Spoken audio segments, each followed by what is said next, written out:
All right. We're going to see how this goes. I'm not 100% set up here, but I wanted to get in and give everybody a chance to show up. So let me get the chat board up and running and whatnot. And we're going to see how this goes. If you saw my short, you know what I'm talking about. I'm not necessarily doing the greatest, but I'm doing all right. Let me see, let me delete that. Put that in there.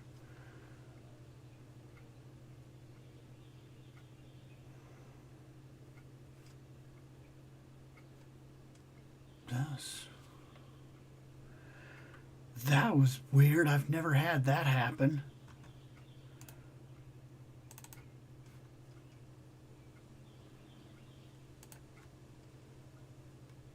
Okay.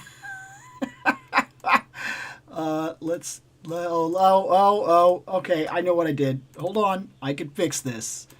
I can fix it. Like, yeah, I can do it. Okay, give me a second here. I did something. I think, I fixed it. Okay. I know what I did. That was weird. Let me switch this to live so that we can talk. I'm doing okay.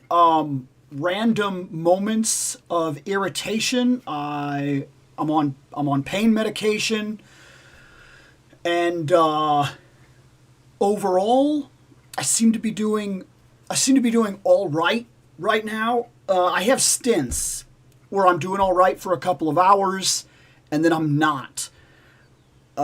Supposedly, as I take these the first set of pills or whatever, it's supposed to take a lot of my swelling down, and it's supposed to help me.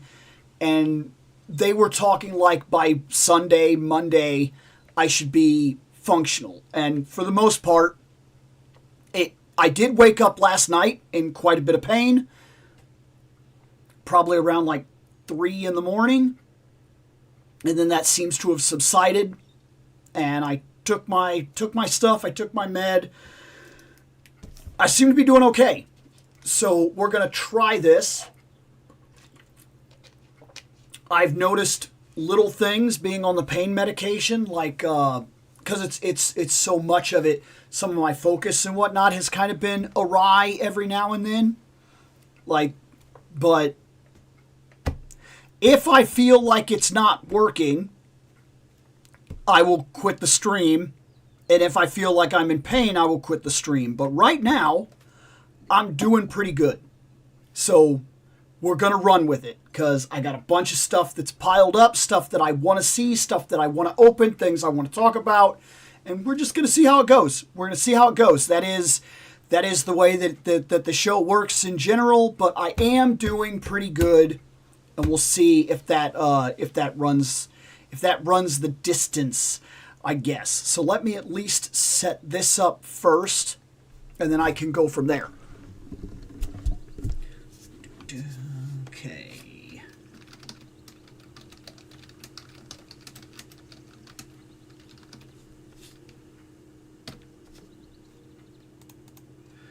Okay. First we have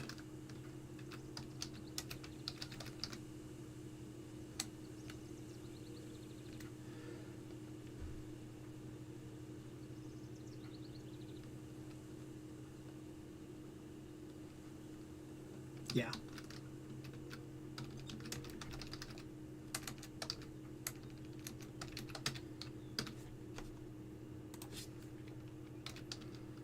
Oops.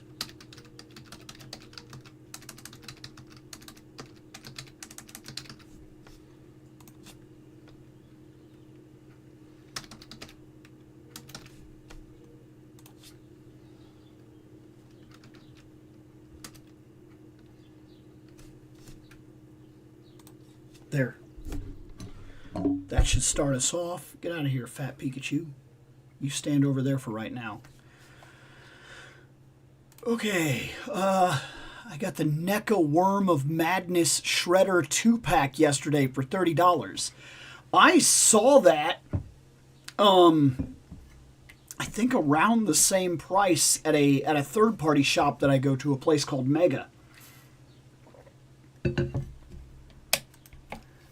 see, along with Chronicles Man at Arms and Triclops.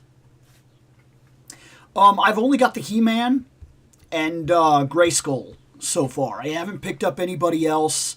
Skeletor would be my next jumping point, but we'll see how that goes. My dad had a tooth problem where he broke it off, and I pulled it, and I pulled out my own tooth to get that money, baby, to do that. I have pulled out my own tooth before, so yeah, I've done that. So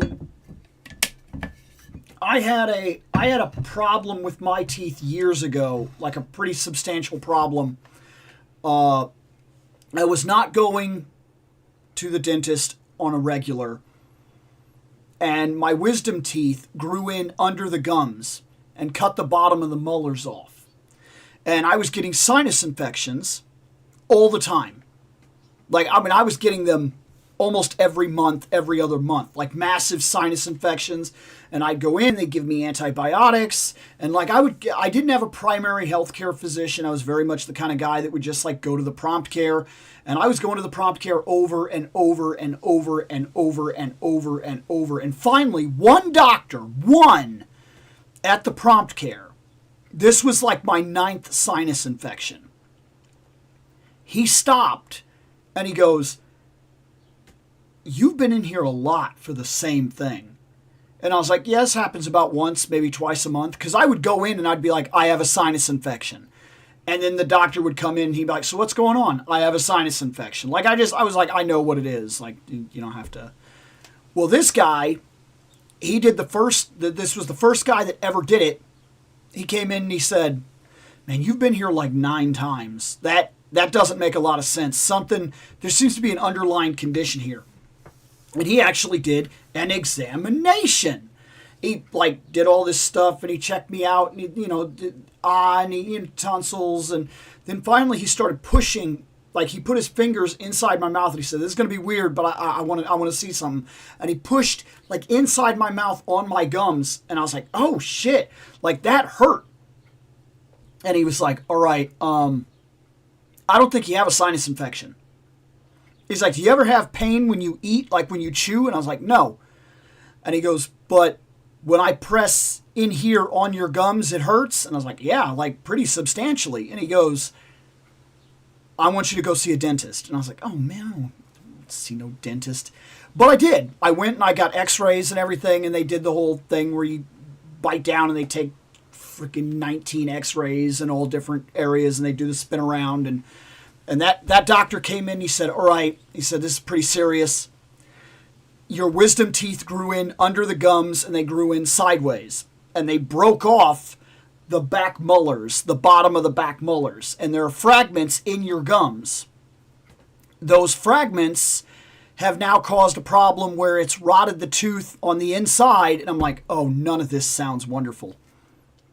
And he was like, "We have to do surgery. We have to get the fragments out. We have to pull the wisdom teeth and we have to pull the back molars." And I'm like, "What?" And he's like, "We got to remove 6 teeth." And I'm like, "Oh my God." So we did. Since then, a lot of my sinus problems have dwindled. I still get the seasonal sinus problem, but not nearly the way I used to. And a lot of other stuff got a lot better for me. This new one is a different problem altogether. It comes down to, I had a pretty bad infection that I was unaware of. Like, I really was. I was unaware of it. And maybe I should have been, because I was starting to get I felt like I was fighting a cold and a sinus infection that I could not beat. And it had been going on for a month or two. Well, I bit into something, and when I did, a chunk of this tooth, the back right molar, broke off. Like the front part, like 2 pieces of it came off. Like, I guess from the way he talked, I had a minor crack, probably something that I didn't even notice that was on that tooth already. I agitated it when I bit into an apple, and it popped those 2 pieces, and that was it. That was it. That exposed the nerve, and then all my pain started.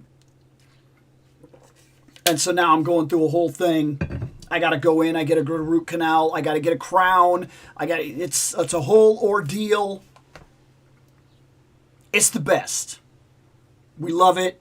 We couldn't ask for anything more. It's the best. But I am feeling better, and we'll see how that runs as we go. We have, interesting, 3-way tie currently. Speaking of Wonder Woman, glad you got 2. I did. I bought 2 of them. And then I was told that the reason she's not selling out everywhere is because this Volt collection, it's pre-orders. So, I guess it's more like a made-to-order. He waits till he gets so many orders, they're going to close the pre-orders, and then he's going to do that's what it sounded like anyway. If that's true, that's awesome. And it would make sense because, they're not selling out. And everything else that he does seems to sell out like crazy. So if this Volt collection is, hey, you want it, you're going to get it, that's awesome news. And that's the way this should be done in the first place. Let's eliminate the possibility of scalpers altogether, right? It's just, I don't know. I felt that way about it for a long time. If you want to kill the scalpers in the adult market, this is how you do it. You come in, you open a window for about a month. You tell people that this is going to be a toy that they're not going to receive till September or November. You order it 5-6 months in advance. You do the made to order pre-order, and then maybe you make 2,000 or 3,000 on top of that order to handle QC issues and people that might find one at a Walmart. But for some reason, they don't want to do it. This seems to be the way to handle the scalper thing, but I am loving all the posts that I'm seeing where people are going, got Wonder Woman for $27. Good luck selling your $200 Wonder Woman scalpers. I'm really loving those posts. I'm really enjoying those posts. Check your Ross stores. NECA figures for $15. It's straight retailer, just for Ross. Oh, okay, yeah. Yes, I know, yeah. I still haven't gone there.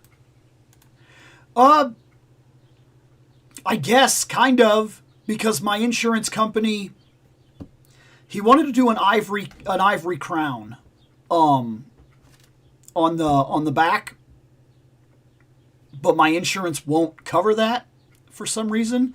They demand that it be metal, and they demand that it be gold, or otherwise they won't cover it at all. So it's either I pay out of pocket, around $2,800, this ridiculous price they showed me, or I go with my insurance and I get a gold crown on the back molar, which is fine. It's not like anybody's ever going to see it. I'm not going to have one random gold tooth or something like that. But it is kind of wild. I don't know why the insurance, especially with gold being pretty expensive right now, I just don't know why. I don't know why they would demand. I'm sure there's a game to it. I know insurance games, but you get the idea. Whatever. I ordered the Loose Collector Skookum. Hold on a minute. I wish to know what that is.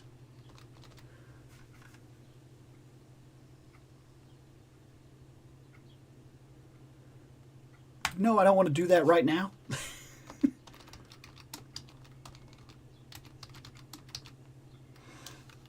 Oh! I bet you I know exactly what this is. Yeah, it's the big Sasquatch-looking giant. Yeah. I knew what it was before I looked it up, but then again, I would have made that assumption and then been wrong. So he looks awesome.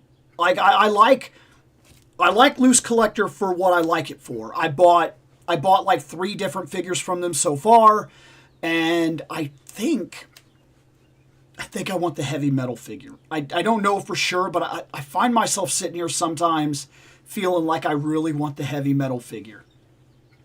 But then, like, I'm not super attached to heavy metal. I watched it when I was a kid, but I don't know. I haven't bought her yet, but boy, if she doesn't catch my attention sometimes and make me feel like I want the heavy metal figure. But if I jumped on every FOMO that I ever had, but like, they have these giant Sasquatch, Minotaur, like angry those look really, really cool. I have not put in for any of them yet, and I don't know if and when I will, but boy, they are awesome. Like, I'll bet you having one in hand is an experience. It's got to be so freaking big compared to the rest of your figures, but still makes sense because of what it is. I bet you it's so cool. Did I pre-order any of the Mega Man figures? Yes. I got Snake Man and Proto Man. I did not buy Gemini, I believe Gemini Mega Man. I did consider it, but I don't know what color swaps they're going to get me on here. They might get me on very specific color swipes, like the white and red from the first Mega Man. A couple of the reds might get me, like the Fire Mega Mans, and that comes back to how I used to play Mega Man as a kid, and that would be about it. Otherwise, I don't think they have a whole lot of shots at getting me to buy color swap Mega Man. Like, I already have 2 blue Mega Man. I have one now that specifically sits here on the Marvel vs. Capcom shelf, and then I have another one that sits down at the lower shelf for Mega Man stuff. And I don't think they're going to get me on any others. Maybe, but I don't know what they would have to give with it to get me to buy another Mega Man. And at that point, I don't need a whole bunch of just Mega Mans. It has to mean something. It can't just be a color swap, or else what is the point? Yeah. So like, that's an issue. That's an issue all on its own. I don't know. I'm not buying into that. We'll wait and see. I know they'll get me on a couple of them. I don't know what ones.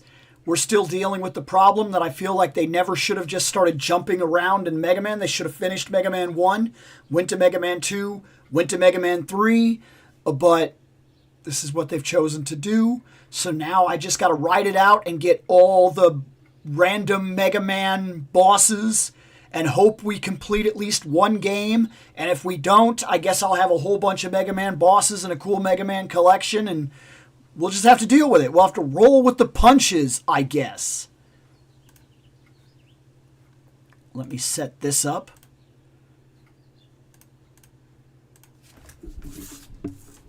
And just to put this out here, if the Frazetta Icons does not win anything today, which there's a possibility that because of the way the show works, it might not win today, absolutely I'll be opening it, if not today, Monday. It will have a video, and it will more than likely have it this week. So, in case you're interested in that Necron and you voted and it doesn't win, that's not one that's going to wait its turn, just so you know.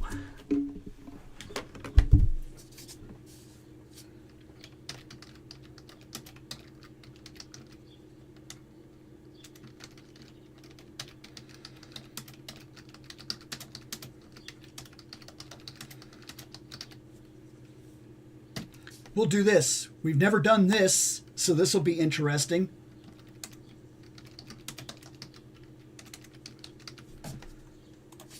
We're going to do that, and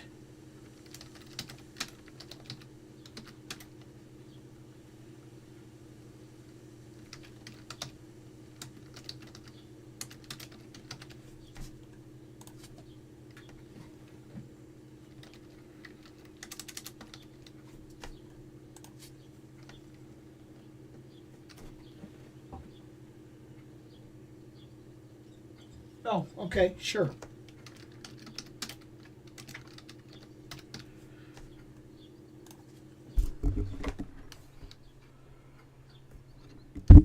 We'll see where we get with that. We've never done it this way, but since it was a tie, I just added both of them to category, and we'll see who ends up winning out of that. Okay, those guys like Mythic Legions and Loose Collectors, etc., Valverse, they are independent business. Great to see them going strong. Yeah, I get that. At what point do you leave the independent business spectrum? Right now, I do very much agree. I get the question mark, because it is, how far into the mainstream do you have to creep before you're one of the players and not, you know what I'm getting at, that argument. But yeah, I think that's very fair. I think they are still independent. But dude, I don't know what is happening. I really don't. I don't know what is happening. But it is wild to see all the barbarian stuff have such an uptick these last couple years. I mean, this was a genre that was dead. It was dead. Sure, if you're in the circles, if you have an interest, you could make the argument, oh, it's never been dead. I've always been collecting, Mythic Legions and yada. Okay, great for you that you had your finger on the pulse. But how much attention did barbarian stuff really have just 5 years ago? Just 5 years ago. Do you remember Conan figures 5 years ago? I mean, realistically, like what? There was like one for Mezco or something? Like that's it?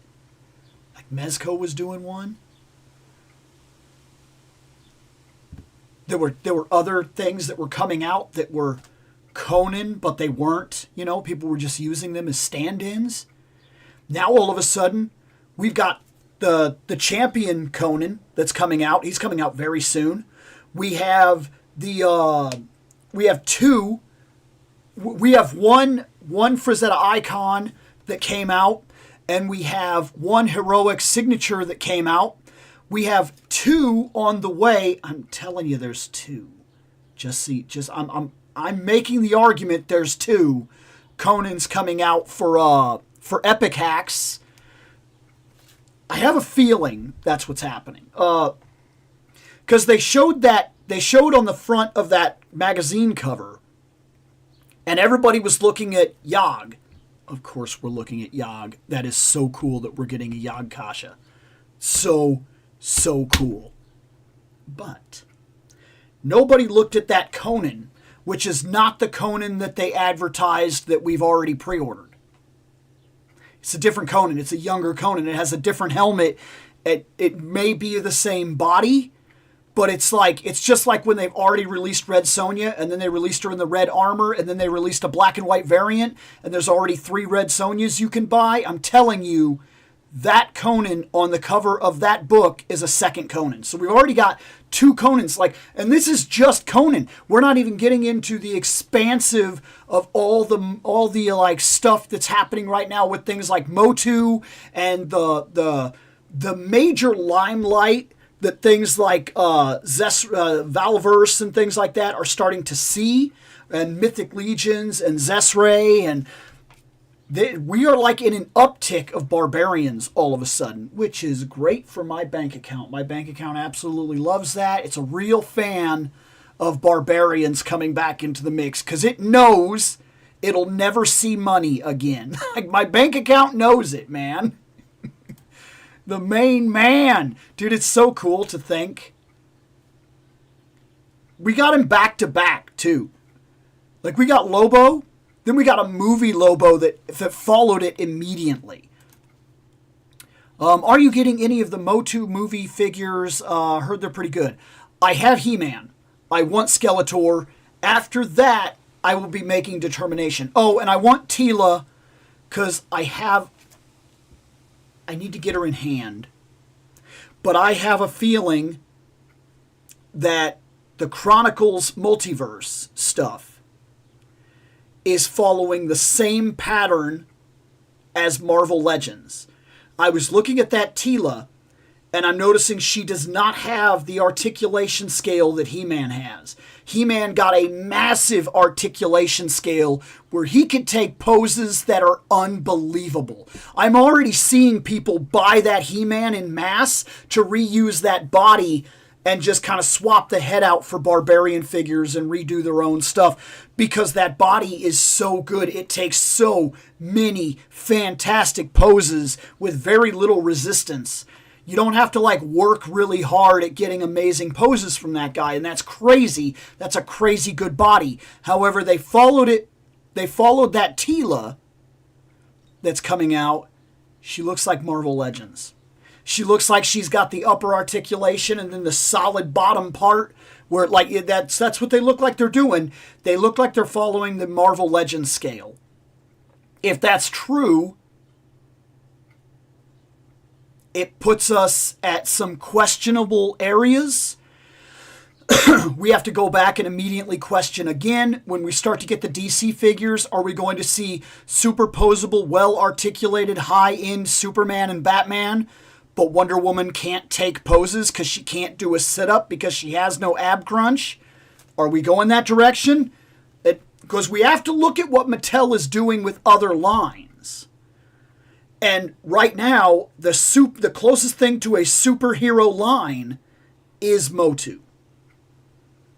So watching what they're doing could be very important. So I need to get that Teela in hand to see what they're about to do with the female figures, because that will affect, more than likely, the DC figures that are coming down the line and how we're about to see them handle things like Wonder Woman and whatnot.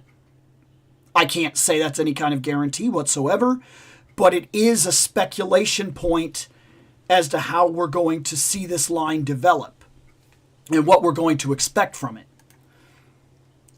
There's a weird gray area now where a company can be independent but still be well known and collected by pretty much any serious collector. Right. Absolutely. Yeah, that's exactly why.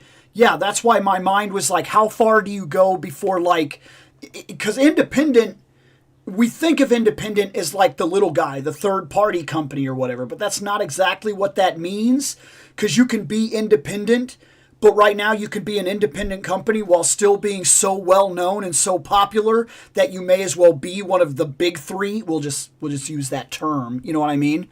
Yeah, it's a very interesting gray area, like you say. Like Valaverse isn't some third party that snagged a license. If you're an adult G.I. Joe collector, you know Valaverse and probably have a couple. Right, Teela with pants. Yes.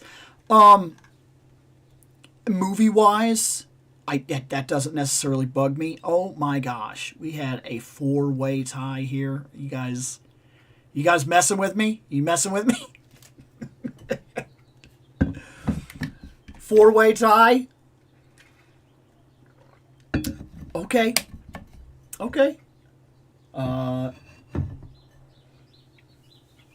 Cute.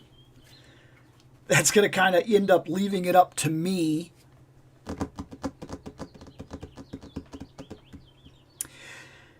If it's up to me, if we run out of time, if we hit the 10 minutes and one of these doesn't win and we actually sit at a 4-way tie, I'm more than likely opening the Lizard.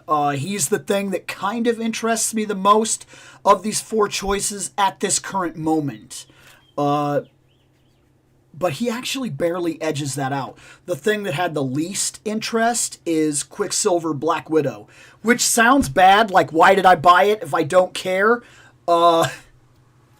It's not about if I don't care. It's about, of all the things currently sitting here, the Lizard is crazy. It is very cool to finally have a Lobo. Deathstroke is an older figure, and I already kind of know what to expect from him, and anything McFarlane fits a certain trend, and it's more about what we talk about than about the toy in general. Then, you figure with the Quicksilver and Black Widow, the reason they're at the bottom of the possibilities is because I bought this for one reason. That's my favorite suit he's ever worn. I don't have a Quicksilver. I also don't have a Scarlet Witch. But who knows? Maybe someday. Maybe. I have problems with the Scarlet Witch. But look, that's my favorite costume he's ever worn. I just think it's really cool. I don't mind having another Black Widow. But this pack, it's pretty much what that comes down to. I need a Quicksilver. That's my favorite costume. If I have to pick one to put on the shelf, he's it. The Black Widow comes with him. That's not a bad thing. She looks like she's on the Black Widow body. She looks like she's a solid figure. That's 2 more Black Widow heads. Great. But, like, nothing that I'm overly celebrating is what I'm trying to say. Like, I'm not blown away. It's just cool to have it. Nobody won. So, yeah. We're going to pick Lizard. Because the Lizard Man has a lab coat. I'm fine with that. Let's do that. Let's do that. Let's open a Lizard.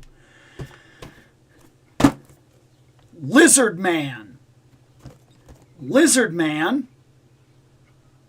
is Lizard Man. Is he my favorite bad guy ever? No. No, he's not.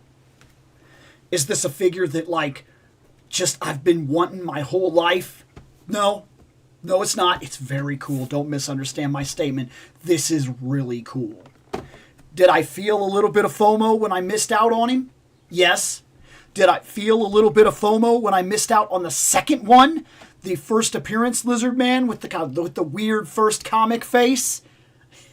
Yes, I kind of did. I did. I felt that one. Is that the reason I desperately wanted this one? No. This was just another chance at getting the Build-A-Figure. The paint looks very, very good. This looks like an all-time great figure. He will have some oldness to him. There's pins and things like that. That really doesn't bother me that much. Do I prefer pinless figures? Yes. Does it bug me when there's pins? No. Does his tail look questionable? Yes.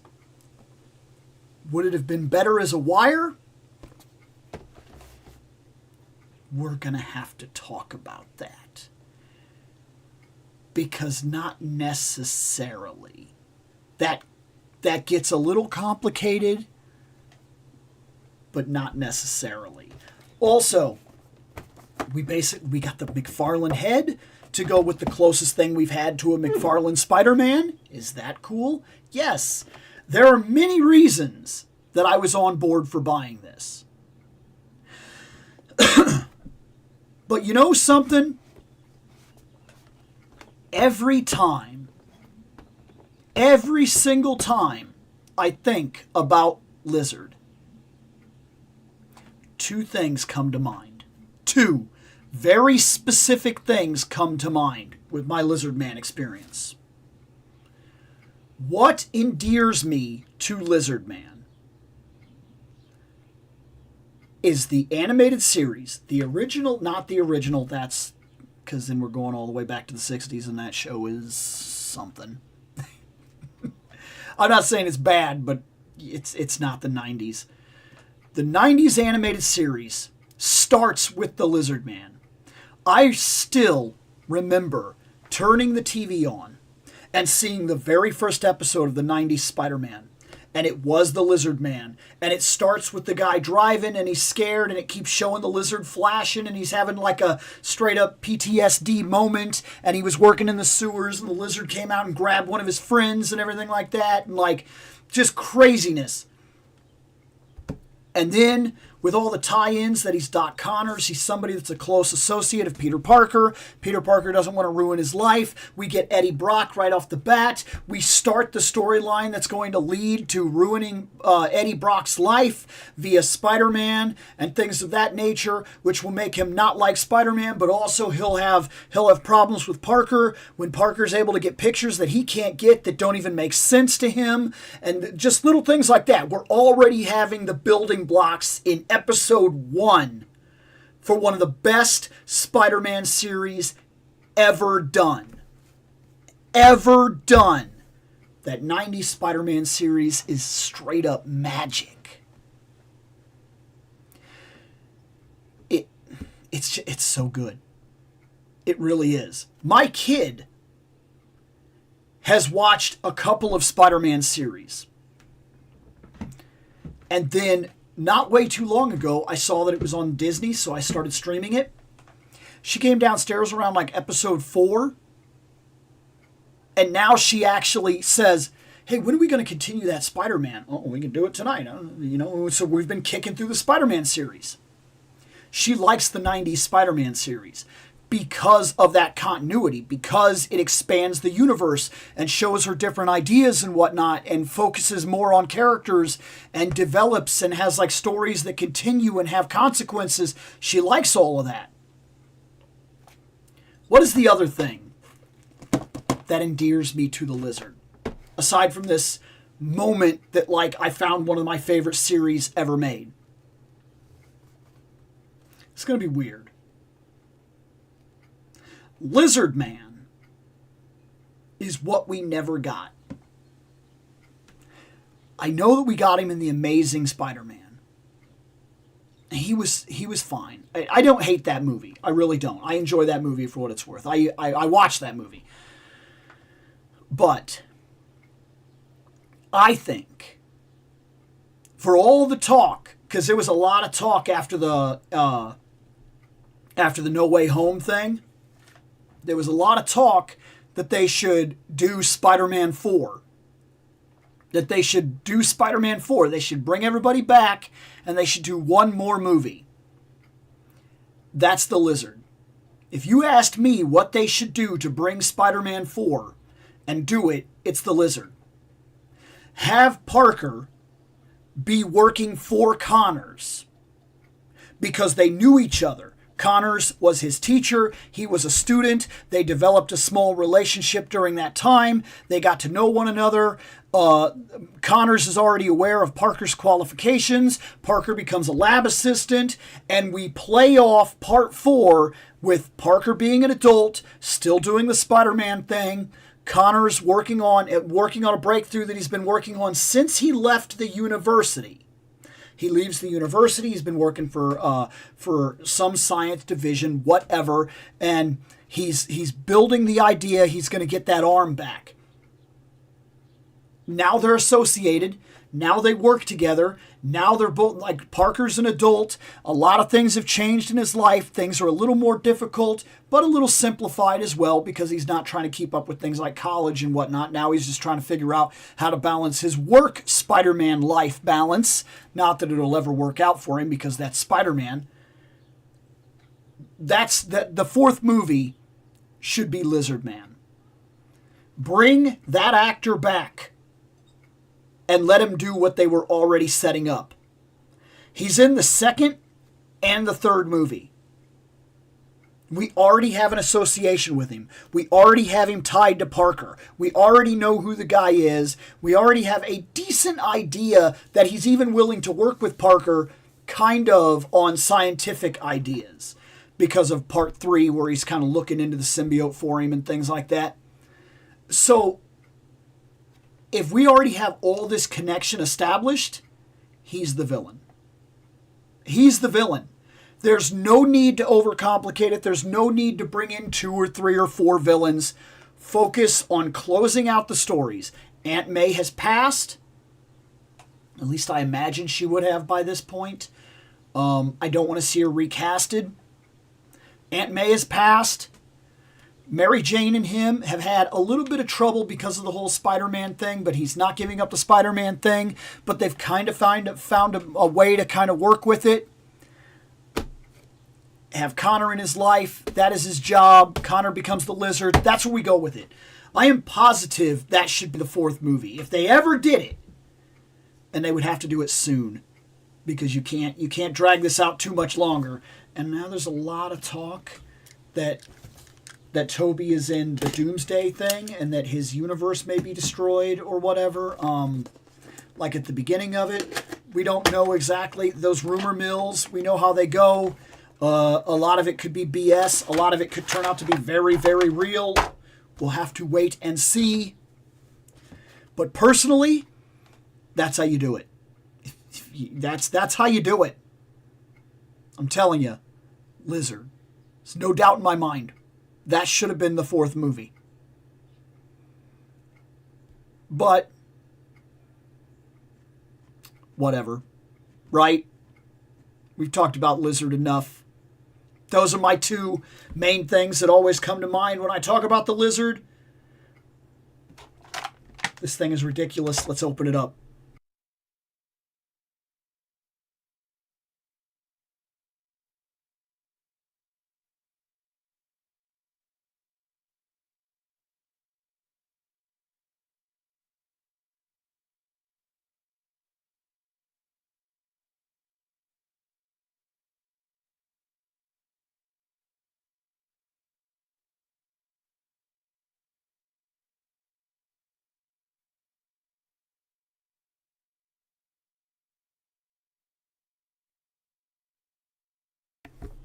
All right. Lizard Man.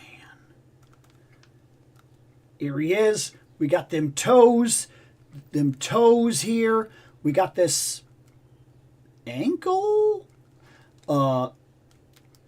His knees are already bent down. He never stands completely up, which makes sense. He's got that rotation right there. No problems that I'm seeing. That popped out pretty easily, but it's staying in. It's not like oh no, that's not really a problem. The neck has a lot of movement on it. I love the fact that the mouth is articulated and the tongue is articulated. That's sick. I really like this long lizard head. I just think it's cool. I think it makes a lot of sense, and especially after like Jurassic Park, this has kind of become like an image that people kind of see. You know, I'm surprised at how well he's moving. I was expecting a little more resistance, if you want the truth of it. But I'm not getting a whole lot of resistance, and I don't think I care. I don't need it to be resistant. It just feels good, man. Oh my gosh. Oh my gosh. Look at this, man. That is wild. We have Spider-Man figures that can't do this. We have Spider-Man figures that can't do this. That's crazy. That is crazy. I love this coat. It doesn't seem like it's in the way. Would it have been really cool if this coat would have been actual cloth?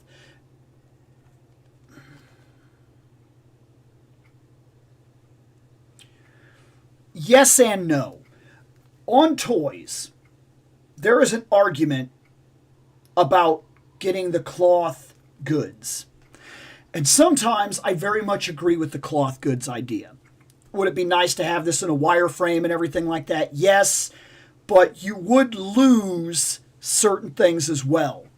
With this, there's guaranteed levels of articulation and deco built in to how this is slit right here and whatnot, and how it falls, and it guarantees that it holds this shape, and it guarantees that the pocket and whatnot has the wrinkles, and it just looks dynamic. And you would argue, oh, well, Bill, you argue about the plastic capes on the Batman and how it forces him to take only one position. Yes, but I think it's a little different with a coat sometimes.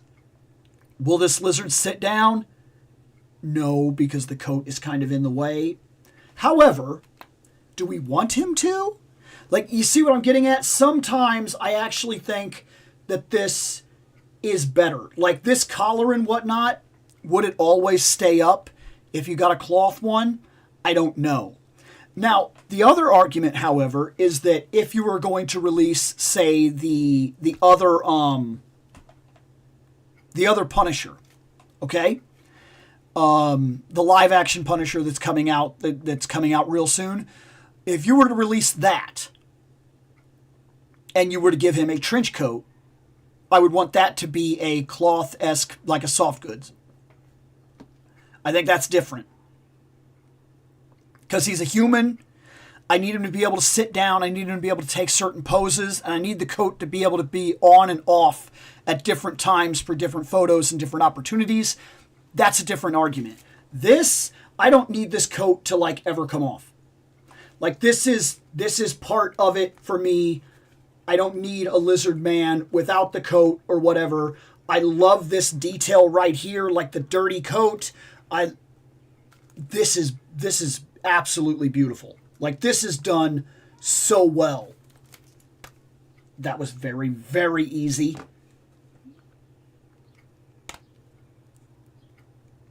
The jaw is not articulated. I mean, you can do this with it, but it's just that it's malleable.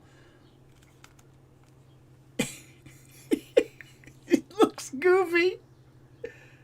Hey. Like, he looks like he's like, hey.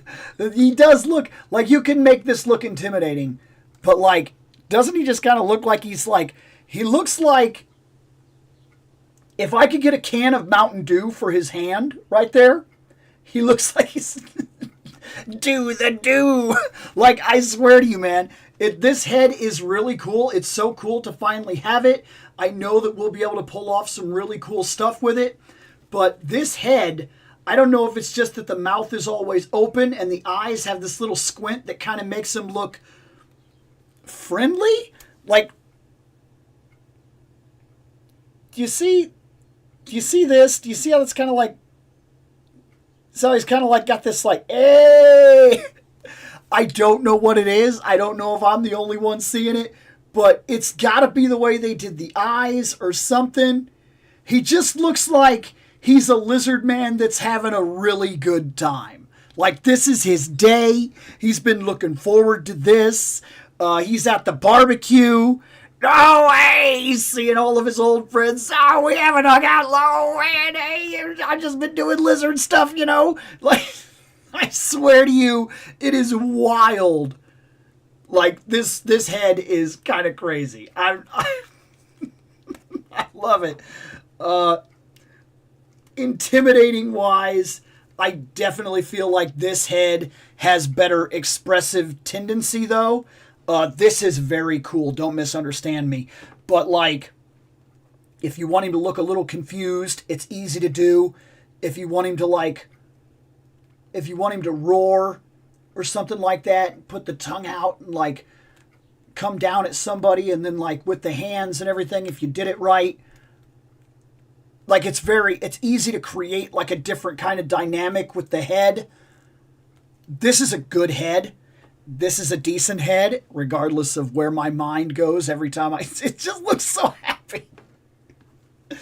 So last thing we need to really talk about with this guy, because this guy is really, really good. Like, and I imagine he's exactly what he was when they released him as a Build-A-Figure. I did not get that Build-A-Figure. This is the first time I've ever held this in my hands.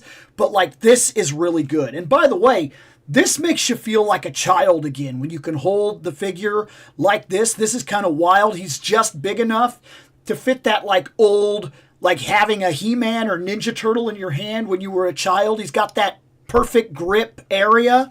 It's a weird thing, but it's like a tactile experience that takes you back to your childhood. That's what that feels like, just holding your toy, you know? That's crazy. Let's talk about his tail.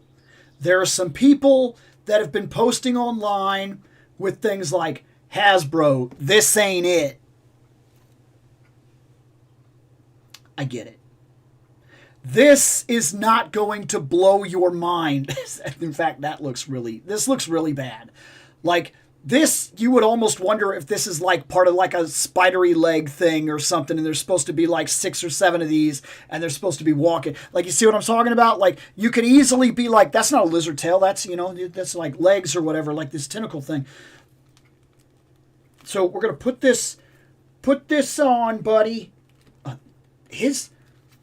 This is kind of wild. It's throwing me off. His stuff goes on so easily, almost without resistance, but then it's on there. It's not coming out. But it goes on like I'm expecting that I need to like push, and that is not happening here, which is wild to me. But like, look at that. That doesn't look great. That looks fine. If you play it out with the right angle, this is passable. You got to be a little careful. That might be fine. Like you're going to have to watch your angles and how much of an edge you put on every time you move the tail, because it does look weird because it's got these dividing pieces. So it brings us to the last part of this conversation. And it is somewhat an important conversation. The tail. When you have characters that have a big tail, we recently experienced this with another character. Dragon Man. Dragon Man is not wearing his tail to go on that shelf because it's too long and it doesn't want to cooperate with you. If you want to put him on the shelf, he needs real room because his tail does what his tail does. If you have a Shumagorath, the arms are superposable and it's very cool and it's got the wireframe and they hold for what it's worth, but there are times that you will fight with it to try to get it to do what you want it to do. If you have a Scorpion,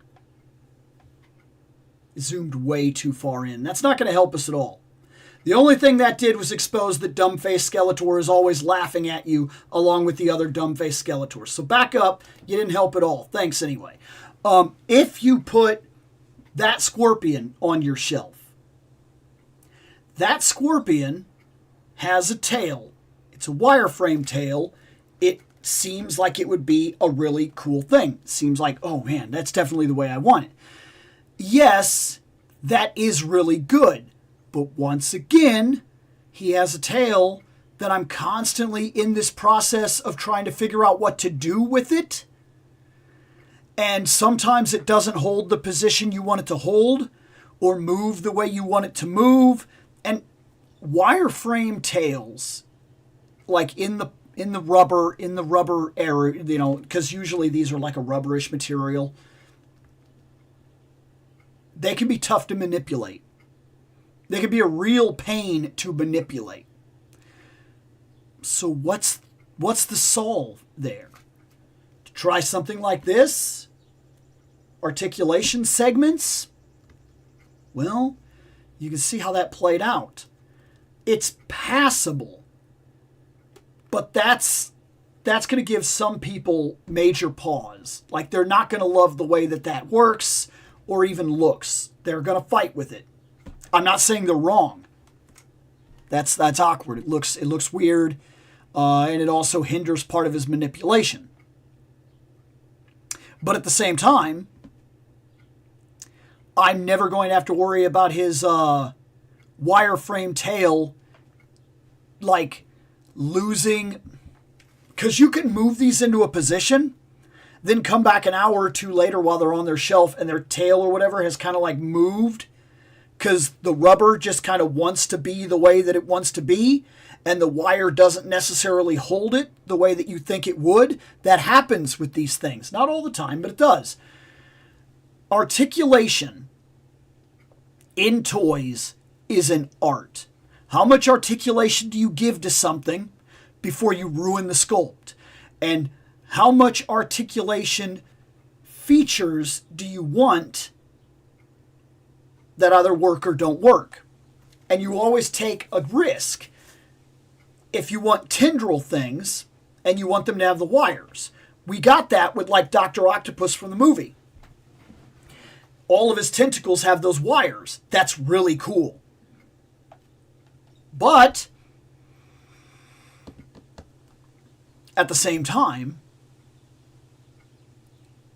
it gives you false hope. Like originally, I set him up so that he was standing with them. Like he was up, lifted up into the air, and he was fighting Spider-Man. Came back in a day or two later, and the tentacles had like lowered him down over time so that now his feet were on the ground and the tentacles were spread out wide, and he was no longer fighting the Spider-Man the way that he used to be fighting Spider-Man.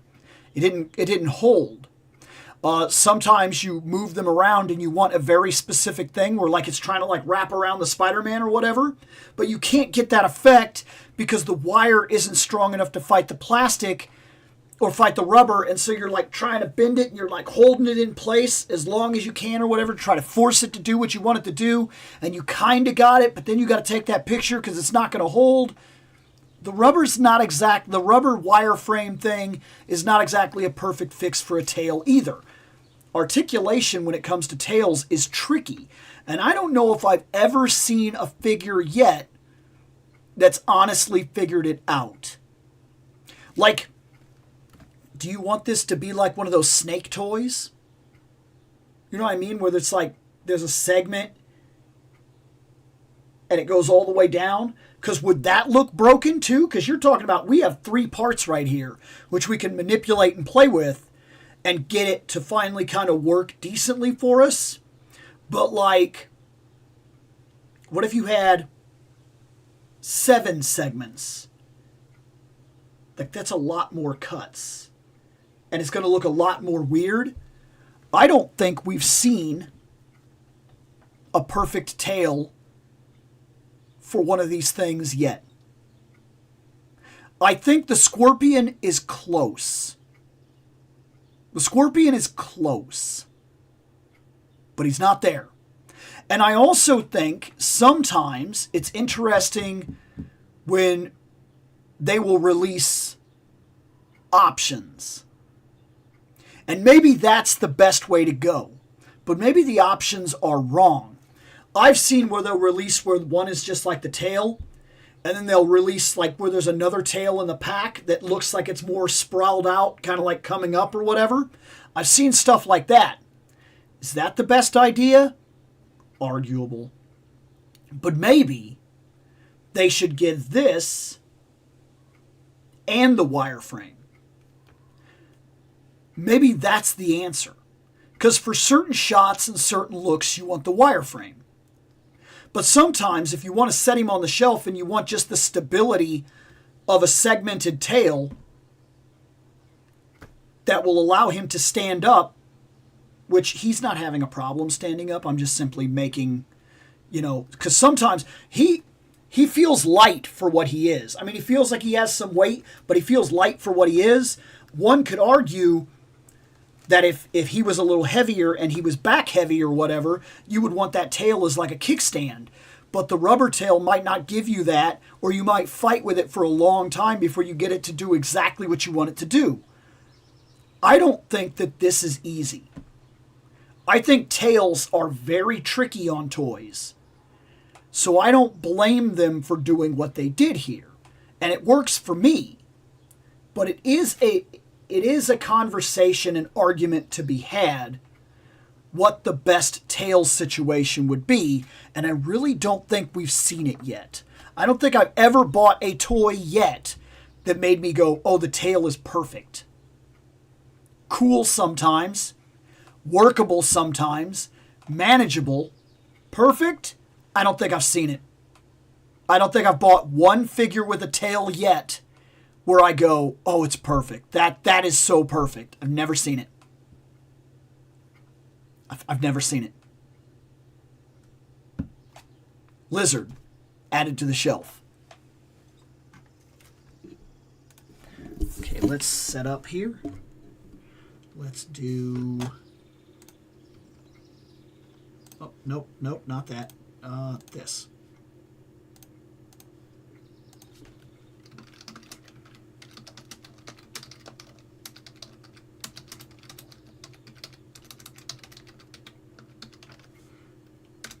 Okay, let's do...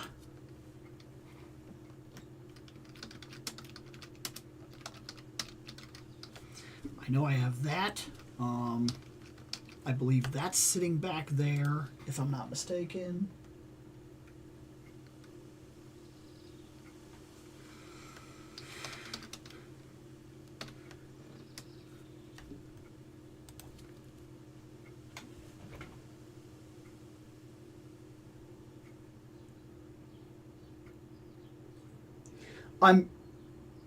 I'm confused because I know for sure that I got something in.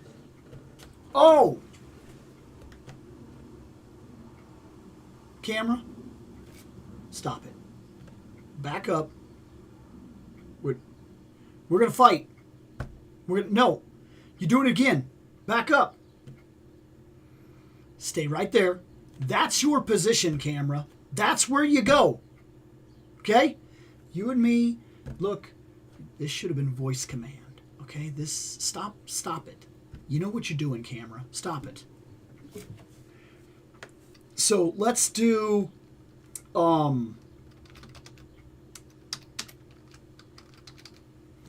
there.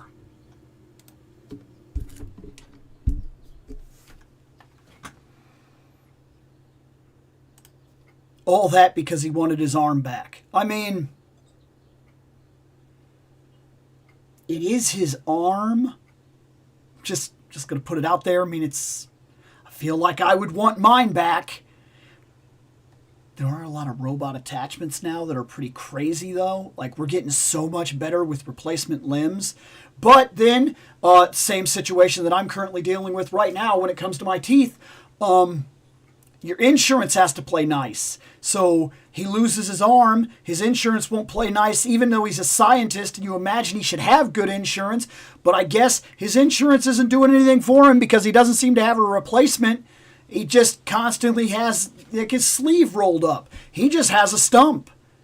Is there a reason for that? Is there a reason he never got a replacement? Like anything that would like there's...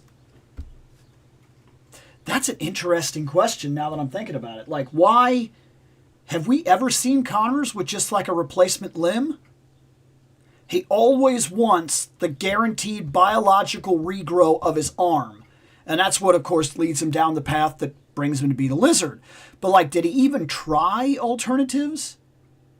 Like, have we ever seen that? Has that ever been, like, done in the books where, like, he at least tried an alternative? Because I don't think I've ever seen it. I wish they would do a cloth coat. There was an old lizard Hasbro did a while back that had one. Did we have a cloth coat for Hasbro? Because the only one I know of...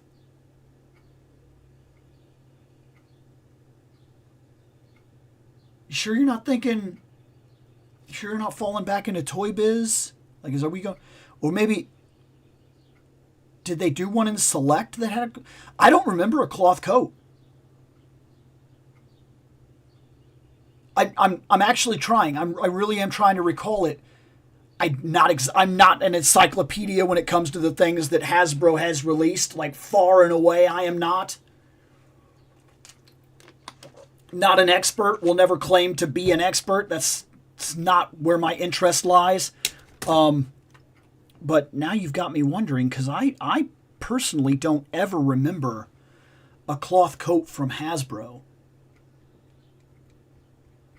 And if they did, I don't know why they wouldn't have given it to things like Beast and whatnot and just kept reusing it.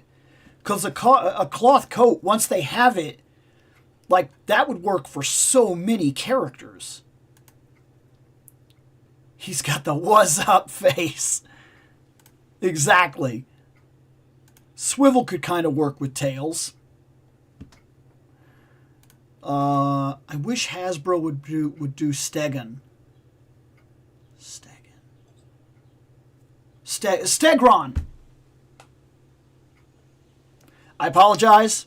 I don't know if that was just me reading fast or if that was like pain meds stuff. I know, like I said, I've been having these weird moments where like my concentration is weird, where I can't necessarily articulate, or like, because I've been on a lot of pain meds these last couple days. That's the best I can tell you.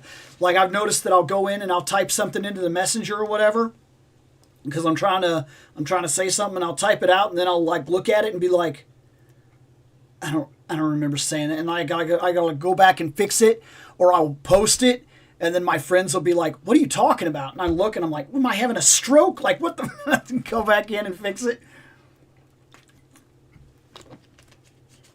But I'm positive it's because of how much pain med I've been on the last couple days. This is a wild setup, by the way. I don't know if you just noticed me doing that. I have my thermos thing here that has water. But on my desk, before I brought that up, I had this water bottle, the same water that's currently in that thermos. So I'm like grabbing the water bottle and taking a drink and putting it down, and then grabbing the thermos and taking a drink of the same water. It's weird. I noticed it. It's weird. I don't know what the crap is going on. Let's see.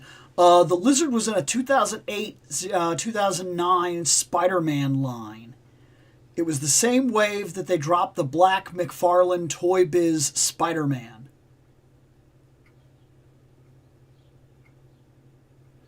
Hasbro brought back the Toy Biz Venom in that wave too.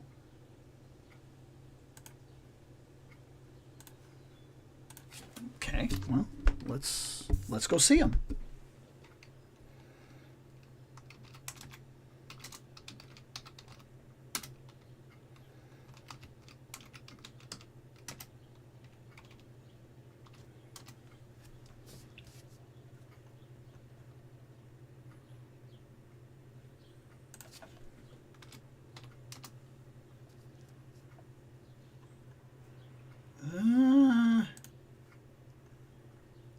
I'm not finding him.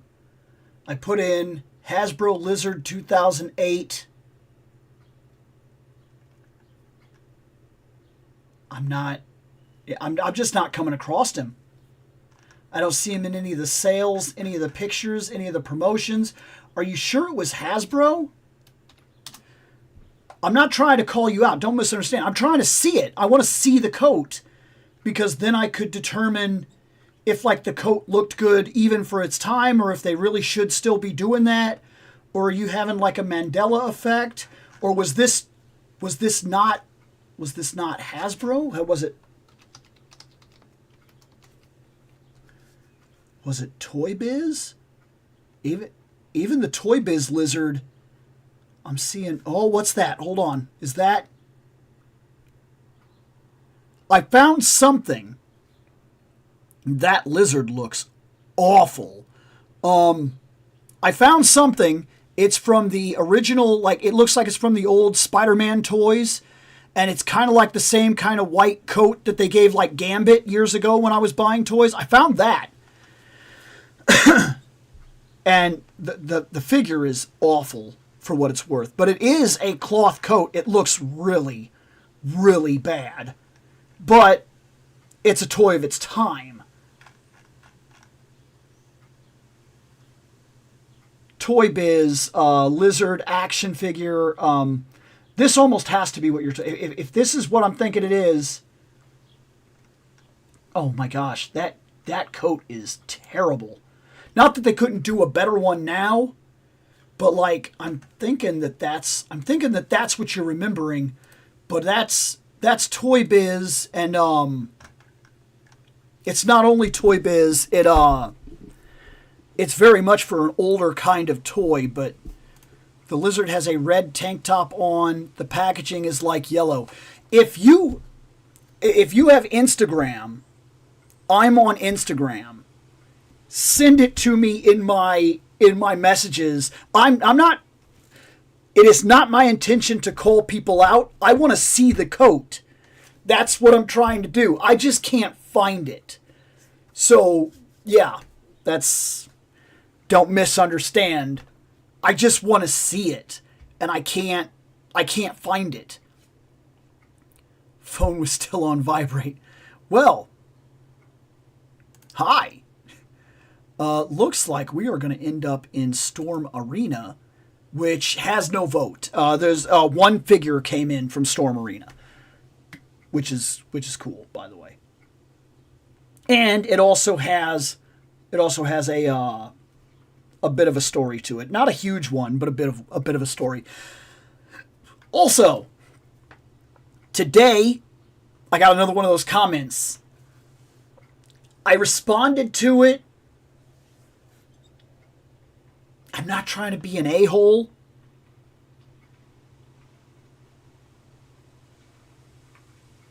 One could argue maybe I was a little bit. It was not my intention. If this guy wants to take it that way, then I guess he will. But it was not my intention. He left a comment. This happens all the time. He left a comment on one of the Conan videos, and his comment was, "Show the effing toy already." And I told him, I left a message. I said, "Look, man, this show is not for you. That's not what I do here. I'm not a toy reviewer. I do not review toys. I am a Toy Talk Fandom podcast. We open toys. We discuss the fandom of why. We share toy memories. We talk about the past and the companies and the articulations and the scales and the likes and the desires and the wants and the collecting culture. And it just so happens that after every one of those conversations, we do a first impression of the toy. But it's also not a review. It is very blatantly a first impression. I'm not Shartimus Prime. I didn't open this and already have it for like 7-8 hours. I'm not Toy Biz or Toy Shiz. I'm sorry, Toy Biz. We were just talking about it. I'm not Toy Shiz. This, I will discover problems with this as I have him. As I move him around, as parts I come across, and I'm like, why is this gummy? It wasn't gummy before. I don't know. I will come across that. There are plenty of figures that have had videos that have went on the shelf that in the aftermath, a little while later, I go, oh, not as good as the initial I'm excited to have a new thing would have led me to believe. That happens because I am not reviewing toys necessarily. I'm talking fandom. I'm talking toys. This is more of a live podcast talking toys and fandom that just so happens to have first impressions when we open the toys. But they are first impressions. I am not going to go over every articulation scale. I am not going to look over every single thing that the toy has to offer. Sometimes the toy has features like secondary armors, and I don't even swap them to that armors because I didn't buy it for that in the first place. That's the way that this is. It's always first impression. So yeah, I told him, I was like, my show ain't for you. I'm not a toy reviewer. I'm a Toy Talk Fandom podcast. And I have a feeling that's going to be taken a different way. Because we get these comments on my videos pretty often where people are like, oh, the show's not about you. The show's about the toys. You need to get to the part. Or I've had people that have left comments like, you're a shill. If you reviewed Zesray Studio figures more, you would get a lot more subscribers and you'd make more money. That ain't what I'm here for. That ain't what I'm here for. I would not have maintained 10 years on YouTube if my goal was make money and play to the crowd. I would not be here. It's not my interest. I have no interest. It's not for me. I'm here sharing my hobby. If you get on board, great. If you don't, bye. I've been here for 10 years. I'll probably be here for another 10. I'm just going to keep doing the things I want to do. I went and looked again. It might be newer than I thought, like 2010. I think it's not letting me send you pictures in your Instagram DM, but I did find the pictures. That's interesting.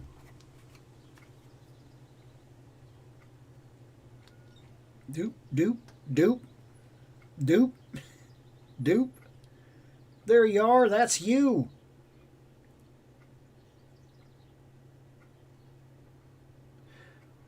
Interesting that it maybe because I hadn't accepted, maybe that was like a safety thing. I accepted your thing now, so now you're in my main DM screen. I'm wondering if that's a safety thing for Instagram, like, because you know how DMs work. If I was a lady person and had lady person things going on, there's chances that people would send me man person things that were unsolicited because it's the internet and people are people. If you get what I'm saying. So maybe that's a safety thing. Maybe because other people have sent me pictures and whatnot, and it doesn't seem to stop them. So I think that's a safety thing on Instagram. That could be fixed now if you've found the picture. Look, buddy, we talk fandom stuff here because other fandom talking show went away. You don't know that show? Look it up because it was funny. It was, to be fair. You've been going through a lot of the old shows. I'm going to be honest, man. I've been on the very edge of doing that for a while, like going back through a lot of our old stuff. Storm Arena has one.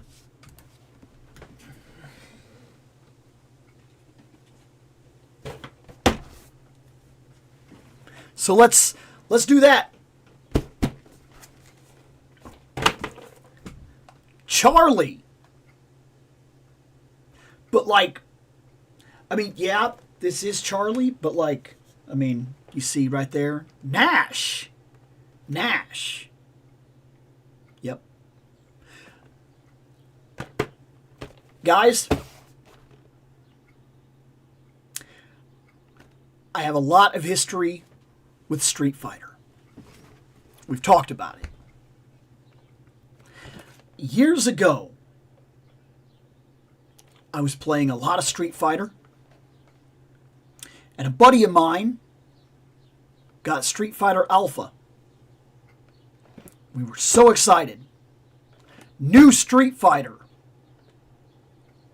So we went on, and we load up the game. And there are characters that are like different and missing. The first one that I noticed was Cammy. I was like, why is she different? Why does she look like that? I didn't know any of the stories at the time. So I was like, I don't know if I like this new costume the way that I like the old costume. I kind of want to, I wish there was like, alternate costumes or whatever. But back then there was alternate colors, not alternate costumes. So like, I didn't know what was going on. And there were new guys I'd never seen before. Guys like him. Guile wasn't in the game. Was no Guile. There was this Nash guy. Picked him. Tried him. Could not get him to work for me. I was trying things like down to Tord and all that. You pick your guy. Back then, there was no just list. Keep in mind, back then, I was renting a lot of games. So we would walk to the second cinema, rent a game. This time it was Street Fighter. We were excited. We went home. We started to play it. You have to play around. You have to find out how characters work. We didn't just have an instant access to the internet or whatever. It wasn't the way that it worked. It was we were living in the dark ages where you rented a game and you just fumbled around with the controller hoping that it would do things. I couldn't find out his moves. I tried down to toward, I tried back toward, I tried all these different things, and I couldn't get him to work. Finally, one of my buddies got something to work. And he got it to work by blocking. So I was attacking him. He was blocking. He was Nash. The next thing we knew, out of the block, he hit forward and punch. And this guy threw a sonic boom. And he was like, oh, I did a move. And as soon as he said that, I stopped and I was like, how'd you do it? And he's like, I don't know. I was blocking. Maybe it's a counter. So then we went into this whole thing. We're like, we overcomplicated this so bad. It's so wild to think about how this happens, but like gaming was such a different monster. We overcomplicated it. We tried to recreate it where I'm like, okay, so maybe he has counter moves. Maybe you have to be blocking and then maybe you punch out of a counter or something like that. So I keep like attacking, he keeps holding back, he keeps trying to like let go of the block and then hit the punch, but of course that's not working. We overcomplicated this so bad. And after trying with this guy for like 20 minutes and finally going, screw this guy sucks. We stopped playing versus and we're like, let's see the actual game. We've played versus for about 3-4 hours now. Let's do the game. We start into the game and we start playing the actual storyline mode. Nash comes up. Nash does flash kicks. Sonic booms. And I remember that moment when I seen him doing it and I was like, oh, he's Guile.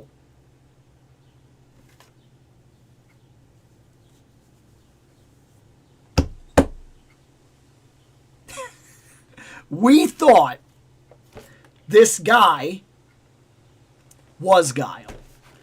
And that his name, dead serious, was Guile Nash. That's what we thought the first time we encountered him. We were like, oh, I get it now. That's younger Kin. This is younger Ryu. Cammy looks different. Chun-Li's in like the weird outfit. These are all younger characters. That's Guile. He used to go by his other name, Nash. No, oh my God, were we wrong? Oh, were we wrong? But we didn't have the information like we do today. We didn't even have the frickin' book, not even the manual. We didn't buy the game, we rented it. So the only thing we had was to play the game, look at the game, see that there was a blonde dude who was military. And you get the idea. He had blonde hair. He did the same moves. Seemed plausible. It wasn't. It wasn't. But like I think back on that stuff sometimes. And like how different it was. And I mean, it really was a different time. It is so crazy to me now. If I got a fighting game that was a 2D fighting game and I got it today, either one, the game would just have a training mode that told me all of the moves, or I would just get online immediately and be like, look up his moves. Okay. Okay, try down to back and then tap forward and, oh, okay. That works. Yeah. It was so different of a time, like that we could easily confuse ourselves or create create legends, I'll put. Because if you remember, when we were growing up and we had like the era of Pokemon, all the BS stories that people would tell you about how they encountered something or saw something, or they knew that if you did a certain thing, or they heard about this or that, and then you'd go home and you'd try these things out, and sometimes they weren't like small tries, but you would have to try something out that took like hours to verify whether or not it was true or not. Remember the first time somebody told you in Resident Evil 2 that they encountered a special zombie? And you could not encounter this thing that they were talking about? You had no idea what they were talking about? And then you passed it off for years as, no, that's fake. That didn't happen. It was one of those things where the guy lied to me and he told me a story, and he was just like a kid that wanted to be important. He wanted to be special, only to turn around years later and find out that in Resident Evil 2 there is a way to trigger a special zombie in the down path. When you go down the staircase and you go under the thing, there is actually a special zombie down there, but you have to trigger that zombie. There's a special thing you have to do. And for years you went through your life thinking that's one of those game rumors, because game rumors were everywhere. And this, we basically made our own game rumor. We thought for sure that this was just Guile. That young Guile was different. He was a little more brash.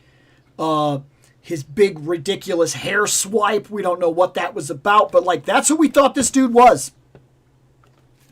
It is wild to me to think how stuff like that played out when I was a kid, and how it literally could not play out today.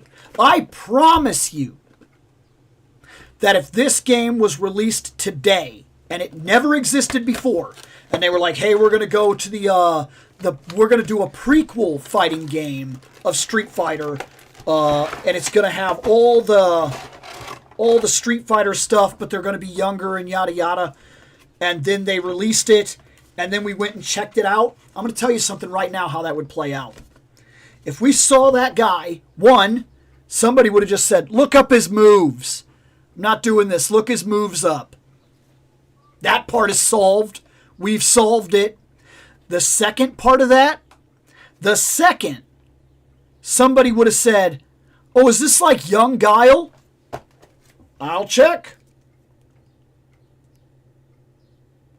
No, this is actually Guile's friend. It says here that he was killed. Blah, blah, blah, blah, blah. We'd had a whole backstory like that. There would have been no mystery, no discovery, no childhood moment, no misunderstanding that leads to a story that I could tell in the future. It just would have been, "Oh, dude, I think this is young Guile." No, it's not. We're done. We're done. The memory is done. I'm not saying you can't still have nostalgic memories. Like I'm not trying to play the old man card right now. I'm not trying to be like, "Ooh, back in my day, you could be surprised. I'm so old." That is not where I'm going with that argument. I am actually saying that it really was a different time, and the stories that you will develop if you're in your 20s being a gamer right now are going to be very different than the stories that I developed when I was in my early teens or even late teens. It might be because of my specific position as well. So I'm that weird elder in between millennial thing that we didn't get our own dividing point. Like other generations got like a dividing point. They're like millennials. They're like Gen X. They're like Gen Z. Elder millennials are weird. We started and developed in a world that didn't have the communication. We developed in a world that dealt with toys, that did not have the internet, that was not widespread information, that was not the globalized network that we understand today, that was not Facebook, that was not Twitter, that was barely MySpace. And we grew up getting to know ourselves, our life, our friends, and our personhood in a bubble. We were in a bubble. There was no outside world. There was the world that surrounded you. This bubble. We grew up in that. So we found out who we were in that context. My phone had a distance limit. Even the one that was cordless only lasted for so long, and if I walked too far away from the receiver part, it would stop working. So like there were certain areas in the house where like my phone like wouldn't work 100%. Or I'd be like, oh, hold on, sorry, I'm downstairs doing laundry. And I put some stuff in, then come back upstairs, and now we could talk again. Like you're not crackling out or whatever. Like I grew up with that. But then the internet showed up. And I also developed my space in there. So I'm not like the Gen X or whatever that sometimes doesn't even bother to learn all the internet and whatnot and doesn't care to be bothered and things like that. Like I'm not there. I grew up in both worlds at the same time. Young enough to develop in this world. And still young enough to be interested in the world that was coming and develop in that world. But in between both of them. So like people say, oh, how come you like never watched He-Man? I was too old. He-Man was done. Like I didn't watch He-Man till I didn't see He-Man until I was already a man. Like I'm just saying. Like that's the way that it really was and really has been for me my entire life. I've had this weird in between my entire life where like I'm kind of a product of two worlds. I'm right in that middle area.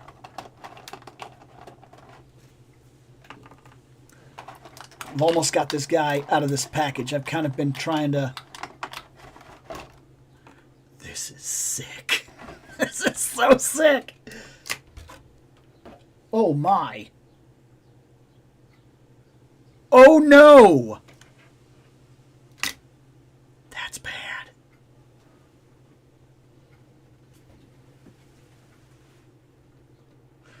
Whew.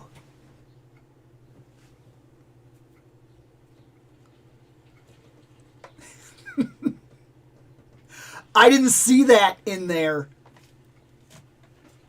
I should have. There's this one square right here. Oh man. Stop, camera. I could have lost this permanent right away. These are small. These are glasses. They're not part of the actual head sculpt. They go on the head. Oh man. This I could have lost easily. I am shocked.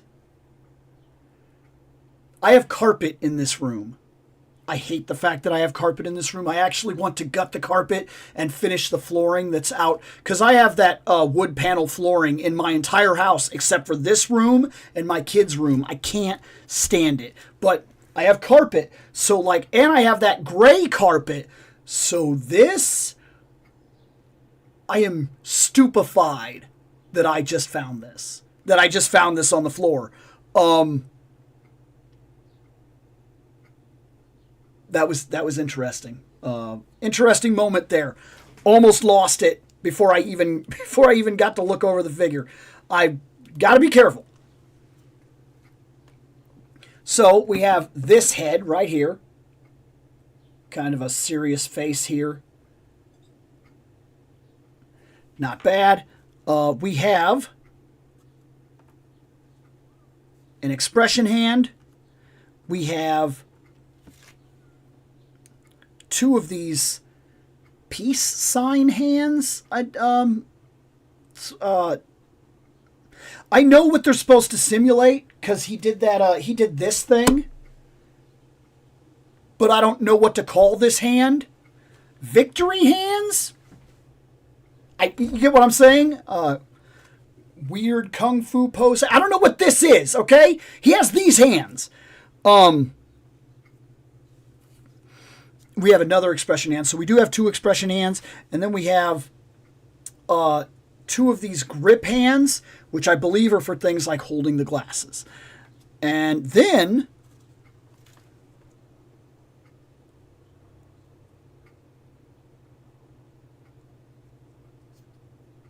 these.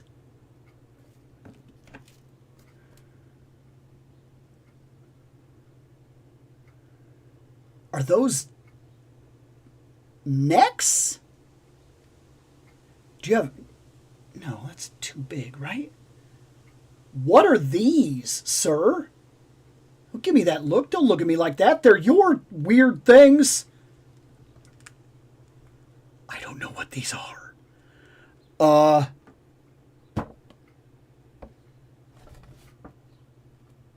There's no... I don't see any, I see no instructions or anything here. There's no piece of paper. I guess I'm just supposed to know what this is. But this, is this... Are they... Is it to take the coat off? I think this is to take the coat off. I think this is for this. I think that's what it is. Because the coat, it's malleable. And then I see this, like, sleeve part here. I think it's for his... I think it's his shoulders. Okay. You could take the coat off. I think that's what these are. That really messed me up. I could not determine for the life of me what was going on with that.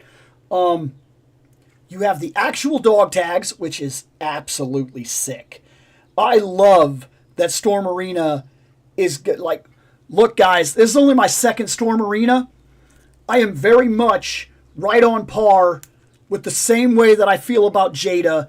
These guys are rocking it out. This guy has crazy good articulation. We got the double like I like. We got the double knee just like I like. There we go. Shouldn't have any problem sitting down, doing poses, doing side kicks, anything like that. There's no limit. Got a good curve here, which is going to be important because we want to be able to literally do like this, right? Dude, this is sick. Does this just plug into the boot? Yeah. It just kind of plugs into the boot. This is sick. I actually think I'm supposed to put it... No. I wonder if... Am I right? Is that just what it is? Just like this? It feels right. If it's not right, it sure is working. But I saw that open area right there and wondered if I was supposed to... But that wouldn't make sense. Unless... Am I remembering this wrong? Does he kick with his heels? He does. He kicked with... His was backwards. I'm remembering that now. His was backwards. So the foot actually slips in because he actually came... He actually kicked a little different. He came with the heels, and Guile came from the front. It was more of a front kick. Could you use this for Guile? Like, because I just got it to work in the way that I wanted it to work, like that anyway. So if I can get away with this, then I imagine, unless Guile's foot is big, I'm not digging him out of there right now. He's in the very back of the boxing ring. But yeah, dude, this is sick. This is a cool effect. Very simple, but very cool. The articulation is absolutely solid. I'm not seeing any issues here. I like these boot cuffs. They're like an extra little part here, but it has all this movement that you have, and then this is like a loose thing here. That's pretty cool.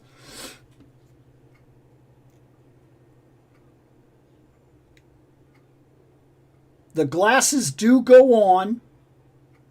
I have no idea how well they stay on, but they go on and they look really good. I mean, they are actual glasses. I mean, that's what they are. They are actual glasses. That is really cool. This guy is very solid. Very, very cool. Storm Arena is doing great work. Like, I'm very happy to fill the gaps of my fighting catalog with Storm Arena. I'm happy also that they're so comparable with Jada that they almost may as well be the same toy line. I mean, I know there's differences, but you get the idea. I'm not going to have any problem putting any of these guys on the shelf and just having them be what they are. Like, very, very cool. Very, very cool. Nash added to the shelf. And he's actually Nash. He's not Guile. Very cool. Let's set up the next one real cool. Real cool. Real next.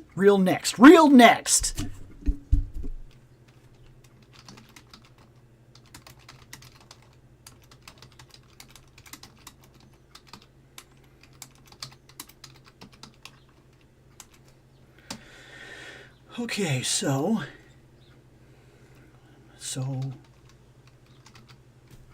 we'll do that. We'll do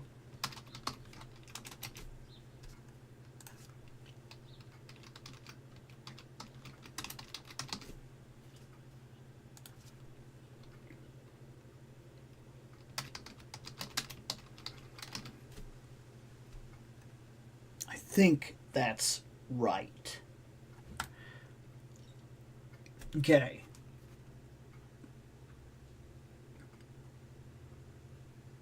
I gotta check on my dog real quick, and then we'll continue.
All right, seems like she's doing fine. With Balto having passed, I kind of get, sometimes she gets quiet and I go check on her, and I'm still trying to gauge whether or not I get a second dog, because her entire life she has always had other dogs around. She's a rescue dog, but the specifics of how we got her was she showed up at the shelter, and I can't prove this, but I have a feeling something weird was going on. I think she was part of like a breeding stock. Like one of those homes that literally breeds dogs, and then if they can't get rid of them, they just literally get rid of them. because she showed up with two other dogs, two brothers, and she was left at the shelter with specifically the guy giving, I guess, because the story that I was given was when he dropped them off, he said that he was retiring and would no longer have time to watch the dogs. But they were also young. We got her when she wasn't even a year old yet. She was like 8 months. And that just seems it just seems weird to me. Like, you picked up 3 huskies all about at the exact same time, all only about 8 months old. You retired, which should double the amount of time that you have in your free time, if not triple that amount, and yet it just feels weird to me, but we picked her up then. So she came in with extra dogs. We wanted to get both her and her brother, one of her brothers. It was not, they wouldn't let us. They separated all the dogs out and went to different families. We are in communication with one of them, so we know her brother Luke. That was the other dog, so we know that dog, and we've talked to that family quite a bit, so that's actually pretty cool. But yeah, we got her, and then when she came here, she was immediately with Balto. So she's never been alone, ever. And now that he has passed, this is like the first wave of her ever kind of being just her. And so every now and then she gets real quiet, and I'll like go check on her, go make sure that she's doing okay and whatnot. Because we're trying to gauge, is she doing just fine? Like, will she be fine, or do I need to look into getting another dog because she's social? And it seems like she's become more clingy to us than she used to be. Not that she always kind of was anyway, especially with me, but it seems like she's become overall more clingy to most of the people around her, but she's doing okay. But yeah, I wanted to go check on her, and I also wanted to open a couple of the windows up and whatnot. So that's why I disappeared. That's my dog life story. Tell them, Bill, they can go somewhere else. We are different over here. When we are absolutely. And look, I don't need to be Shartimus Prime. I don't need to be Toy Shiz. I don't even need to be Analog Toys. Like, this is what I do. It's been working for me for about 3 years now. And this is just going to be what it's going to be. You said you got it. And that you are also headed out to a collector store and you'll swing back in later. And that is fine. Definitely go to your store. But I want to see this thing that he sent. I want to see this. Oh. And of course I immediately went to Toy Network instead, just out of...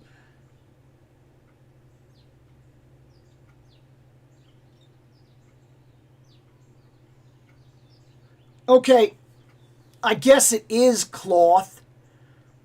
This is Hasbro.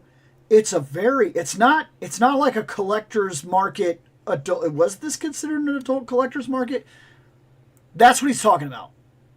That's the old toy. I'm surprised on my phone that I could actually do that right there. But that's what he's talking about. He's talking about that lizard that came out, and he wishes they would still do that coat. That's not terrible. I'd say the lizard is definitely past its prime in terms of that. But that's not terrible. I still think that for the lizard, on my personal preference, though I see where he is coming from, I think this really works. I really do like the sculpt coat over that. This one feels a little lifeless to me. And you could argue, oh, well, it needs a wireframe. Wireframes are tricky, though, because if you were to try to do it with this coat here, and you want to run a wire into this coat, but you also want to keep this level of fray across the bottom, then you can't run the wireframe in the bottom because the wire would poke out in different points. So that's going to be a problem. So you have to run the wire, but it has to run You see what I'm saying? That's tricky. That's very tricky. It's going to be almost impossible to do the bottom of the coat. So you figure you'd do it here. But then the stitching is more tricky than you would think to keep this design if you want the wireframe. And if you're going to do a coat, personal, if you're going to do a coat that is cloth, it needs to be wireframe. On a personal level, I feel it needs to be wireframe. I don't think it works with just being a lay there coat. I think a lay there coat doesn't have any life for like the adult collector's market in general. If you take my meaning, look at the Gambit. When they released Gambit and they gave him that wireframe coat, that is everything, man. Like, he is one of the best Gambits we have ever seen because that coat. But take the wire away and give him like a frayed, messed up, beat up jacket that like looks cool like the Lizards. It's all torn up and everything. But now you can't put the wireframe in without a very tricky stitching, which the toy companies are not going to do. You would have to do as a custom.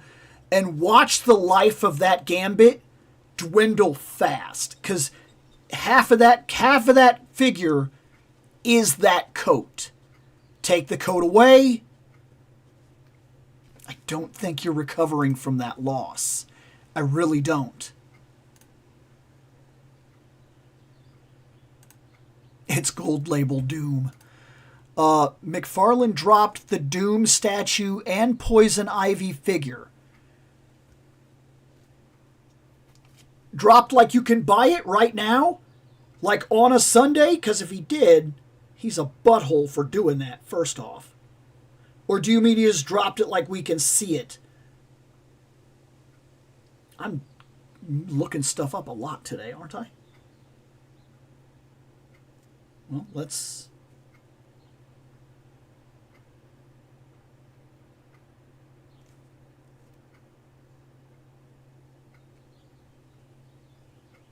I don't know if I'm seeing it. Is it the, I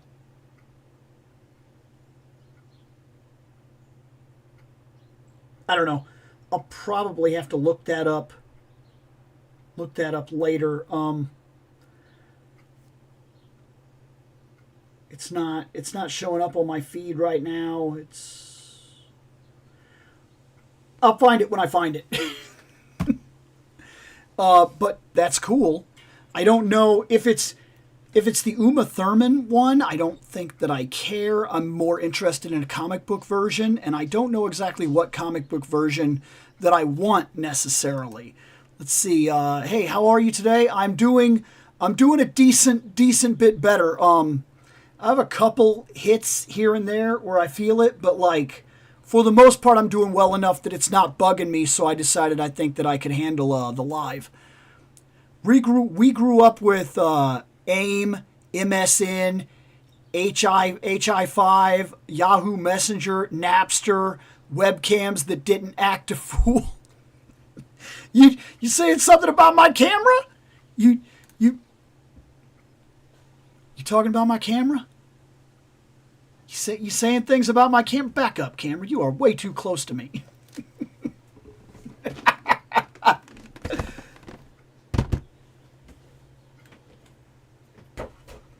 That's got to go on the chair because I might be able to use that background for something. So, we're going to start with this. Oh, hold on. Oh, before we do this, got an instant message here. Oh, okay.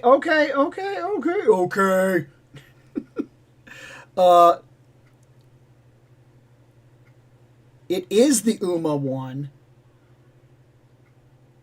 Oh, I don't...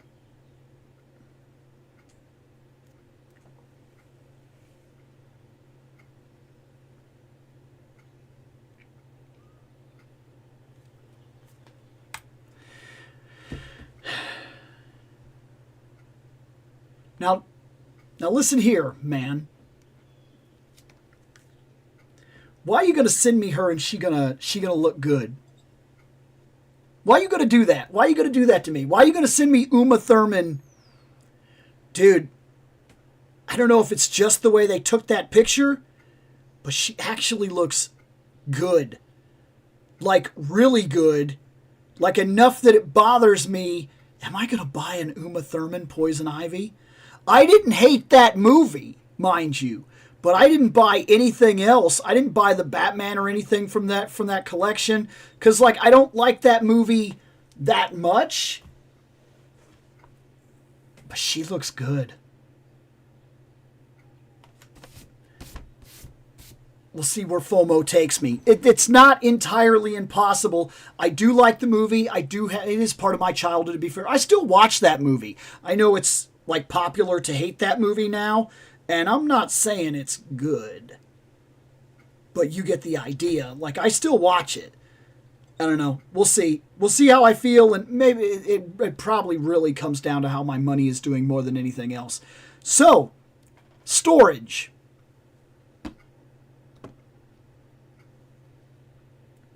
Pink Ranger.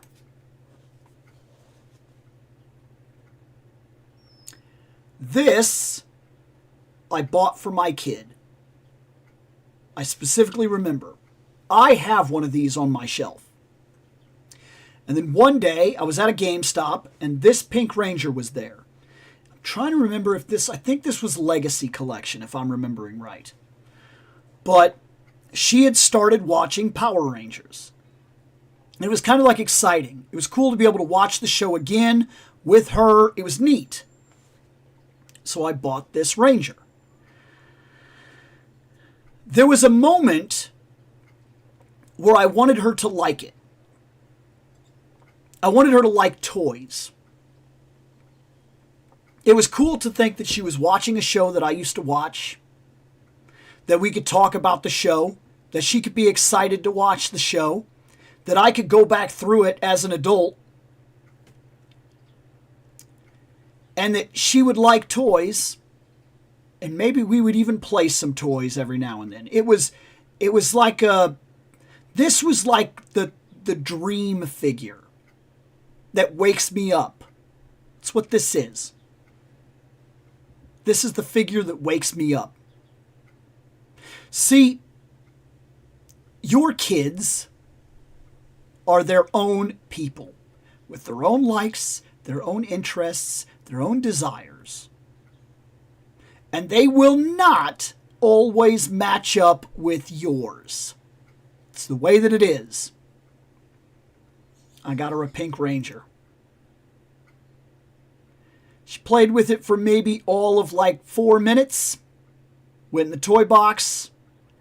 And one day we were doing a yearly cleaning. We have a thing where every year we go in, we strip out the room, we pull everything out, and we put everything back in. And when we do this, I'm kind of teaching her to curate her toys at a young age.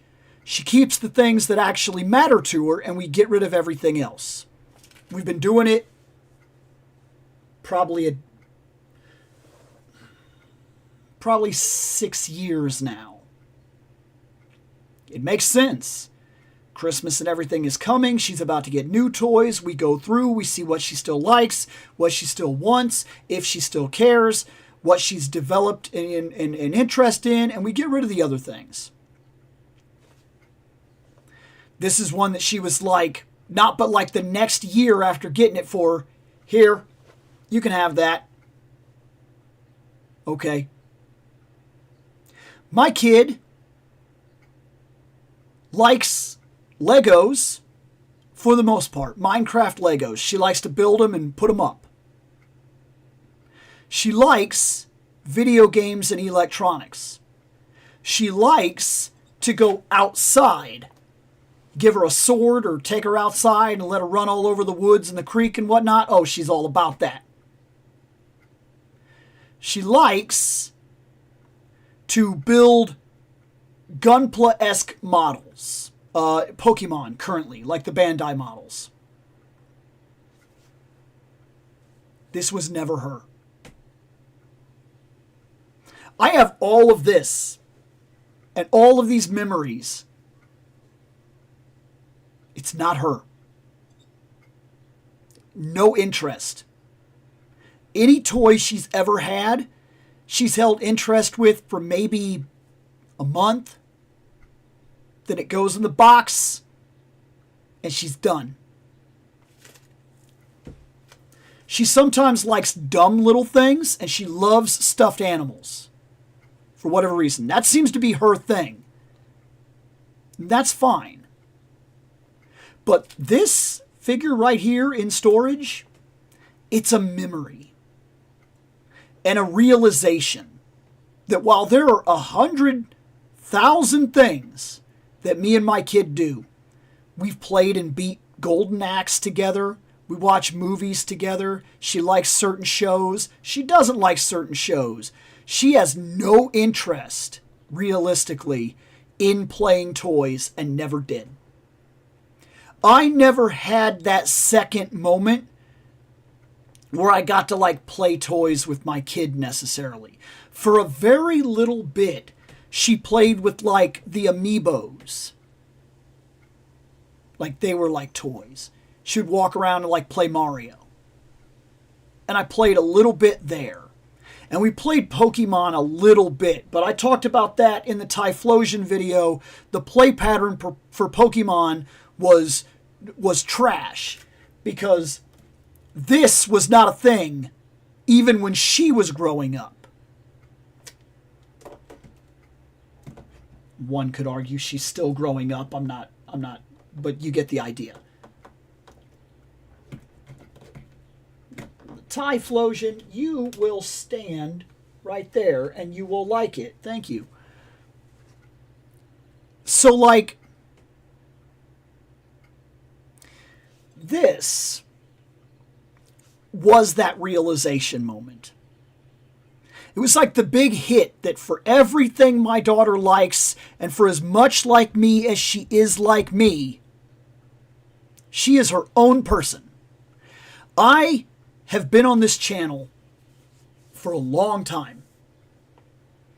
I have even argued with other collectors that have this, I'm going to say what it is, delusion. That all of this stuff that meant something to you, this room, this collection, this inventory, this Star Trek and Turtles and Pokemon and G.I. Joes and Motu and Fire and Ice, that when you die, it's going to go to them.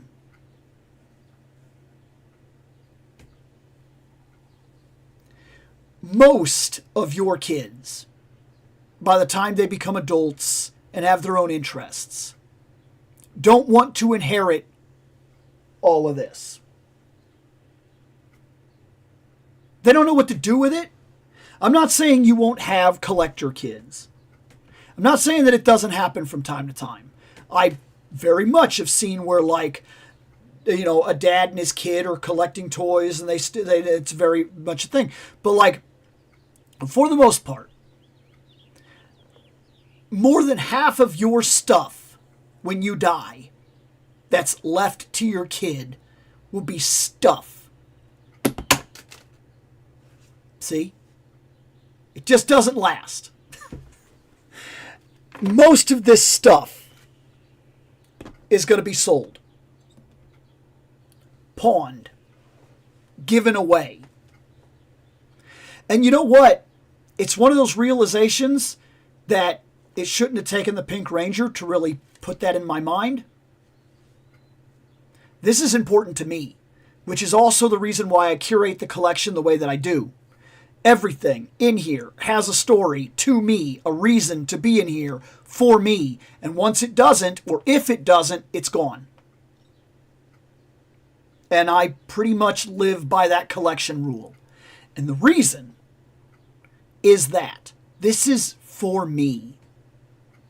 In all reality, even my wife has walked in and said, if something happens to you, what do I do with this? And I told her, I don't know. I'm dead. Get rid of it. If you want to keep a couple items in here that you like, somehow, like if it gives you an attachment to me or something like that, sure. You want to keep the Typhlosion because you remember that was my favorite Pokemon, and that was like one of the first things that we did as a couple. Like when we first got together, when we first started seeing each other, one of the first things we did, this is kind of wild, we went out and bought Game Boy DS's. And we bought the remakes of Pokemon Silver and Gold.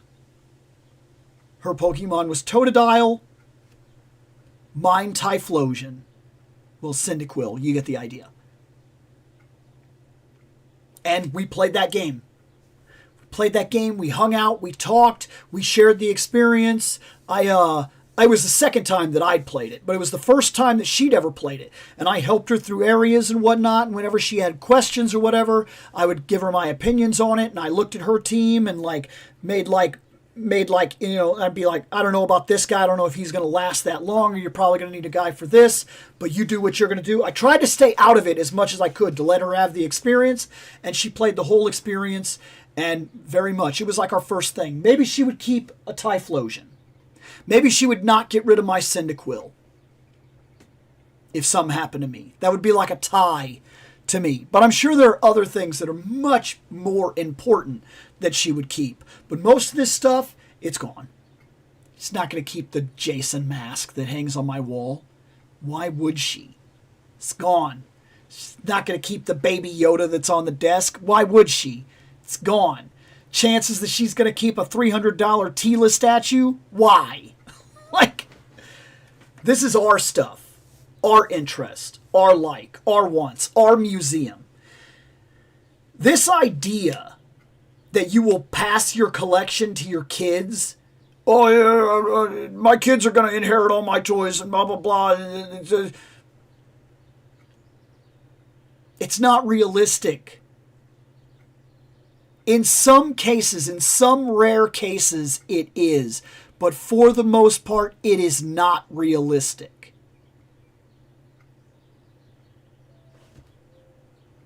Strangely enough, as I told you, this show is all about toys and the weird fandom memories that come from it. This Pink Ranger was kind of the wake-up call that curated my entire collection. It started becoming, this stuff is about me. I don't need a figure in here because one day I might give it to my buddy.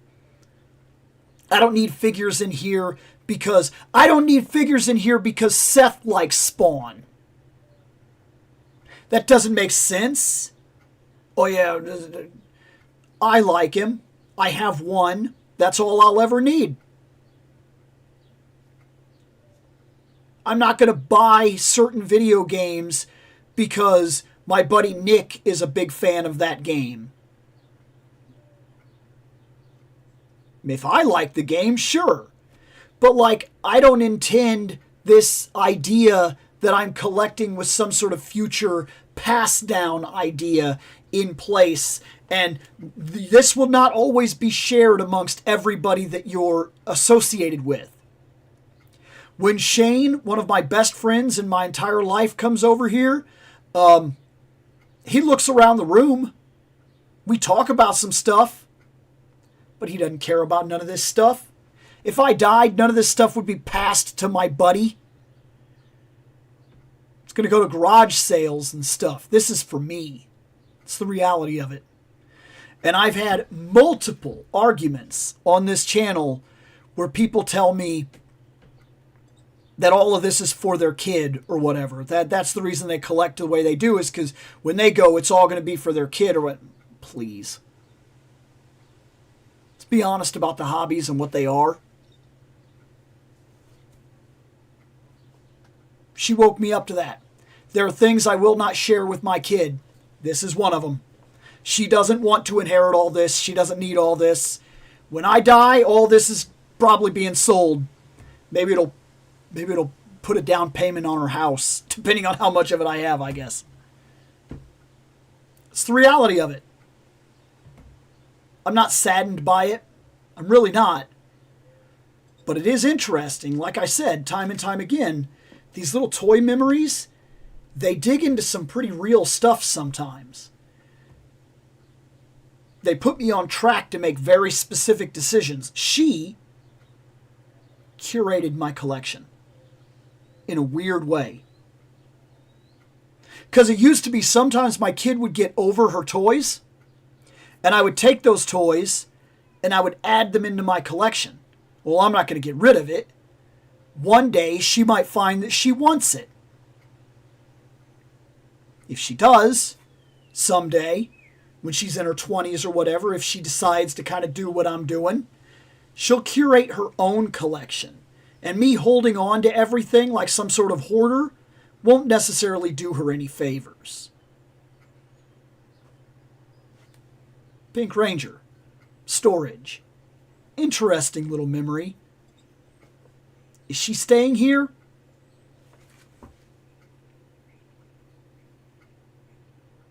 No. This one's going in a bag. It's being sold. I have one of these on the shelf that's mine. This one wound up in storage for exactly the reason that I told you.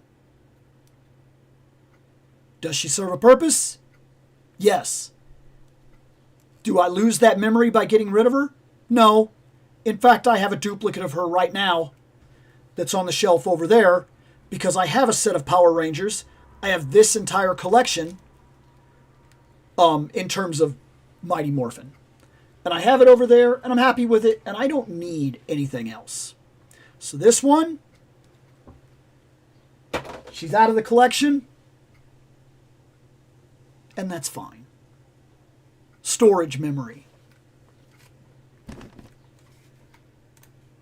How am I? I'm doing pretty good. I've been taking these pills that take a lot of the swelling down and whatnot, and then I've been taking pain medication on top of that.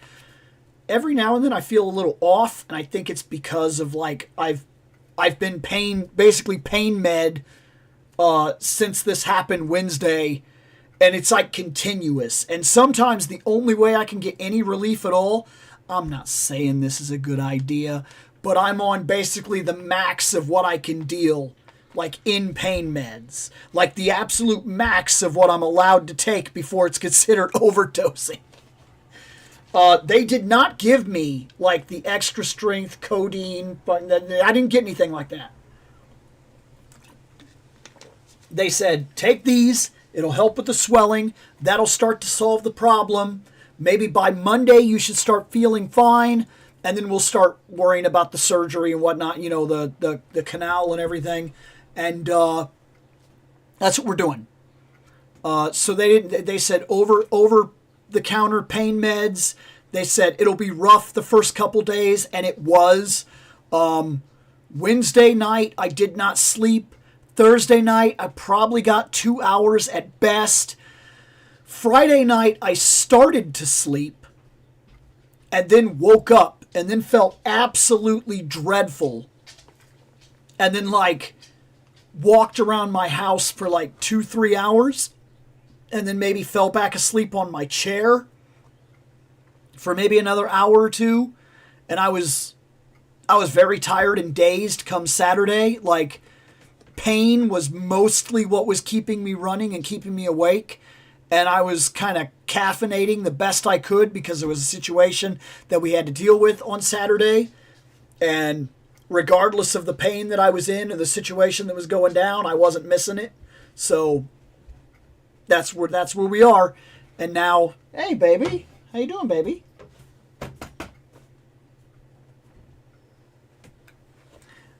But yeah, that's where we are right now. And but I am doing good. I'm doing pretty good. How you doing? How you doing? I kind of wish the camera went down enough that they could see you. They only see the tip of your head sometimes. They only see the tip of your head. What are you doing? That's not for you. Oh. You gonna talk at me? What do you want? What do you want? Tell me what you want. Wanna go outside? Yeah? if you go outside, you got to let me talk. If you go outside, I'm going to review this Fire and Ice, and you're going to be out there until I'm done. Oh, you don't even care about that? There's squirrels outside? That's where you want to go?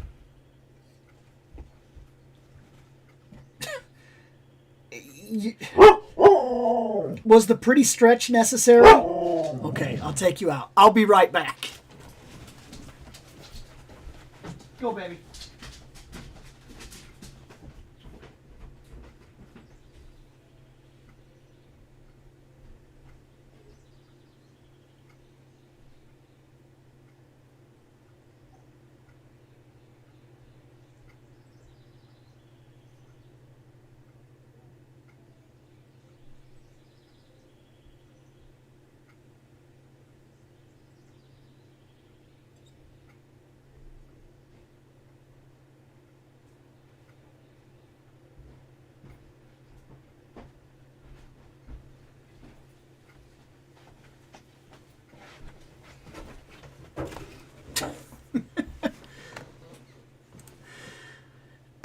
Let's do... Oh no. Fix that real quick. Okay.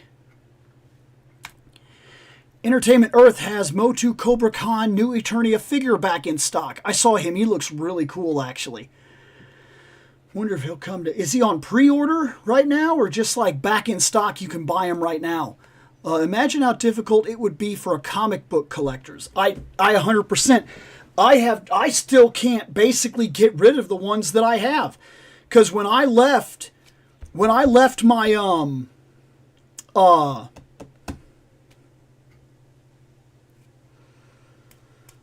there it is again. See, I told you I'm having like these weird blank spots. When I left, oh my gosh.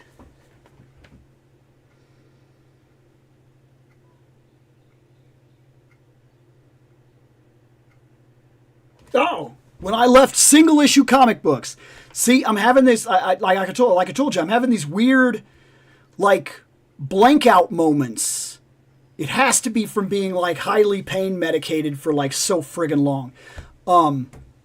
But when I have these, when I left single issue comic books, I have thousands of comics, and I don't know what to do with them. I've tried to do things like I've taken them to comic book stores, and then they will lowball you like crazy. They'll be like, oh, I could probably give you like $20 a long box.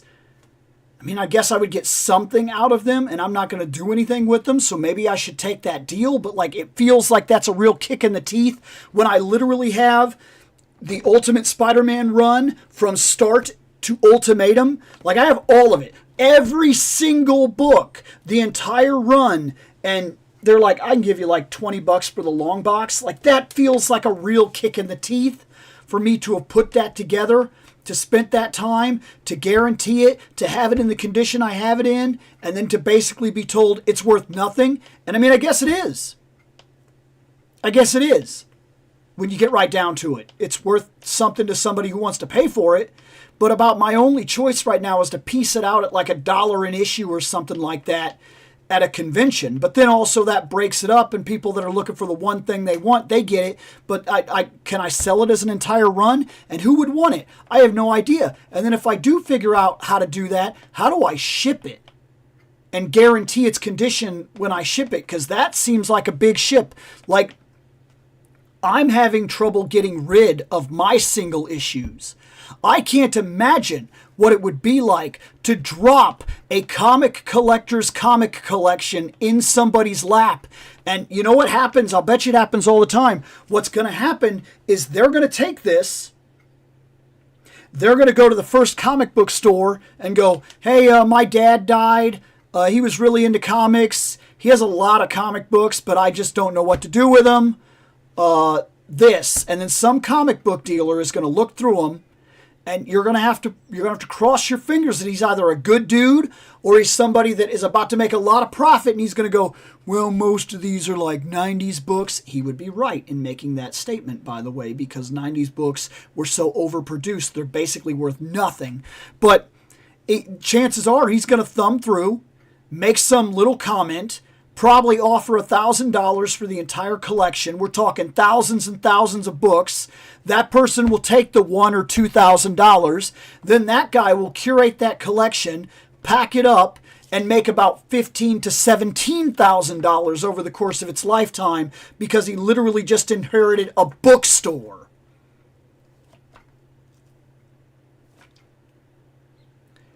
But you think that your kid is going to inherit your comic book collection?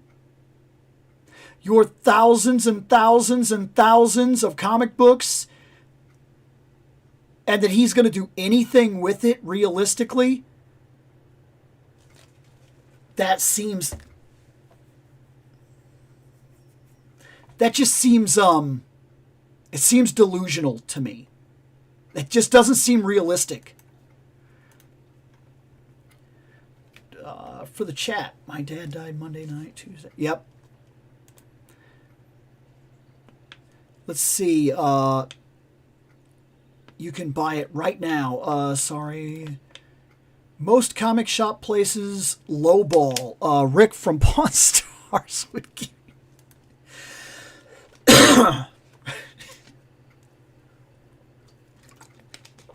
Best I can do is $20 and one of those sticks of gum that they used to put in the comic books.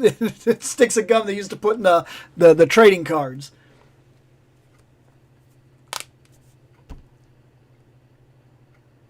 Starting to lose my voice a little bit here, so let's make this the last one.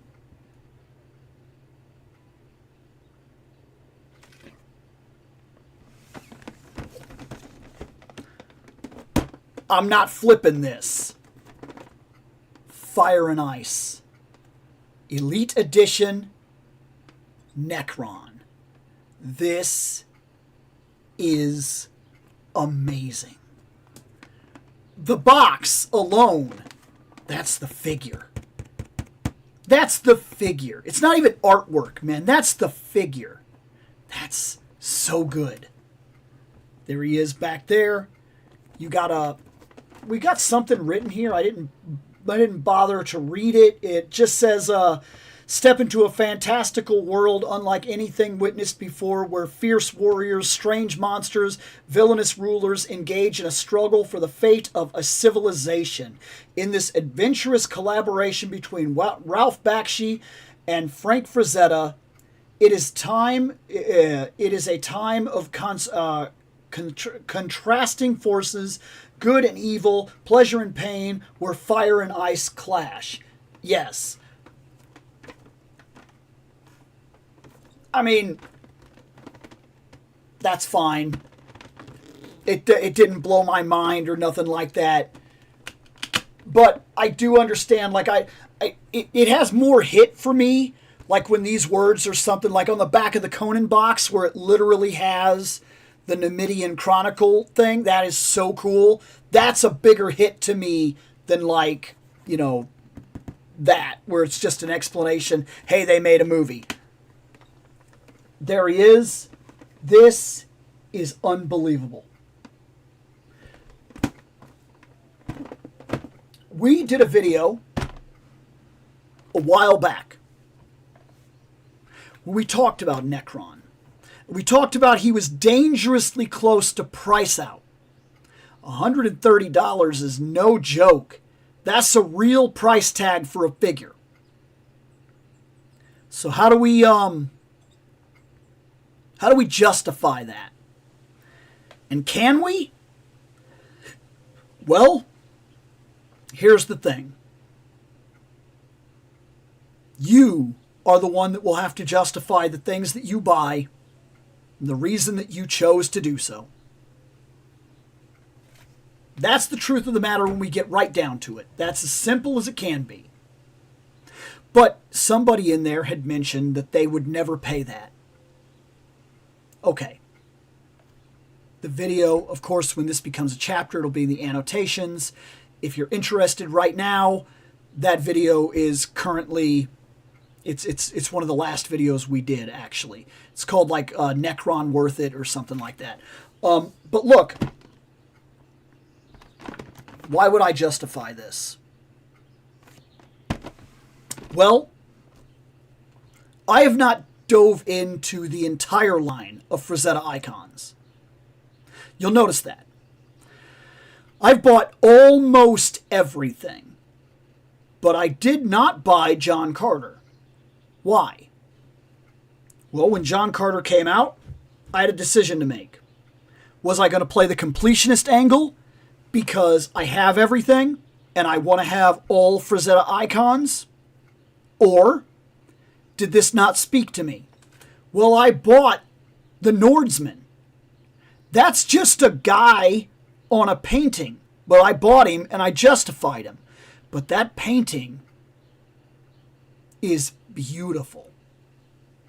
And it tells this magnificent story with just one image. And it really kind of blows me away because when I look at it, I see a third of my childhood in the Nordsman. I'm not kidding. You want proof? Go look at the covers for Castlevania, the American artwork that was used for things like Castlevania and all those other swords and sorcery games of that time. You'll see what I'm talking about. Like, this was a huge part of my childhood. So the Nordsman spoke to me. John Carter, I recognize it. I know it. I have never read even one book ever, John Carter. Ever. I don't know anything about him. I don't know anything about him. So I skipped him. He doesn't, it doesn't, is he iconic? I guess. But I would argue that, and I'm probably saying her name wrong because, as I've said, I never read this. I don't know too much about it. I would argue Deja is more iconic than John is. That look and that design has been featured in countless other pieces of artwork. Deja is crazy iconic. I don't think John is the same level. She's recognizable outside to like regular, like other just regular people on the outside have seen her and know what she is. He isn't. I show John to somebody, John Carter, and I promise you, over half the people I could show that picture to, they have no idea who that guy is or what that lizard thing is next to him. I'm one of the people that could tell you who he is. Oh, that's John Carter of Mars. Oh, cool. What's that about? I thought it used to be about an astronaut that was somehow crash landed on Mars and got stuck there or something like that. But then I think, if I'm not mistaken, I remember hearing something about that's not the story, that John Carter stepped on a transporter or something in a lab. And I don't know why he was there. Was he a lab assistant? I don't remember. And then he got transported to Mars or something. And and that's whatever. You see, I don't know. I don't know. And I'm not going to sit here and pretend to know either. So, when making my justifications on $100 John Carter, I said, I can't do it. He's cool. He's iconic, but I don't have any history. Move on. I did. But then they said, "Hey Bill, you didn't buy John Carter." And I said, "Well, I'm not a completionist. I'm not interested in it." And they said, "Okay, Bill, pass up on this. Pass this." And I said, "Ooh, I do want that." And they said, "All right. How bad do you want it?" $130, Bill. And I was like, oh, crap.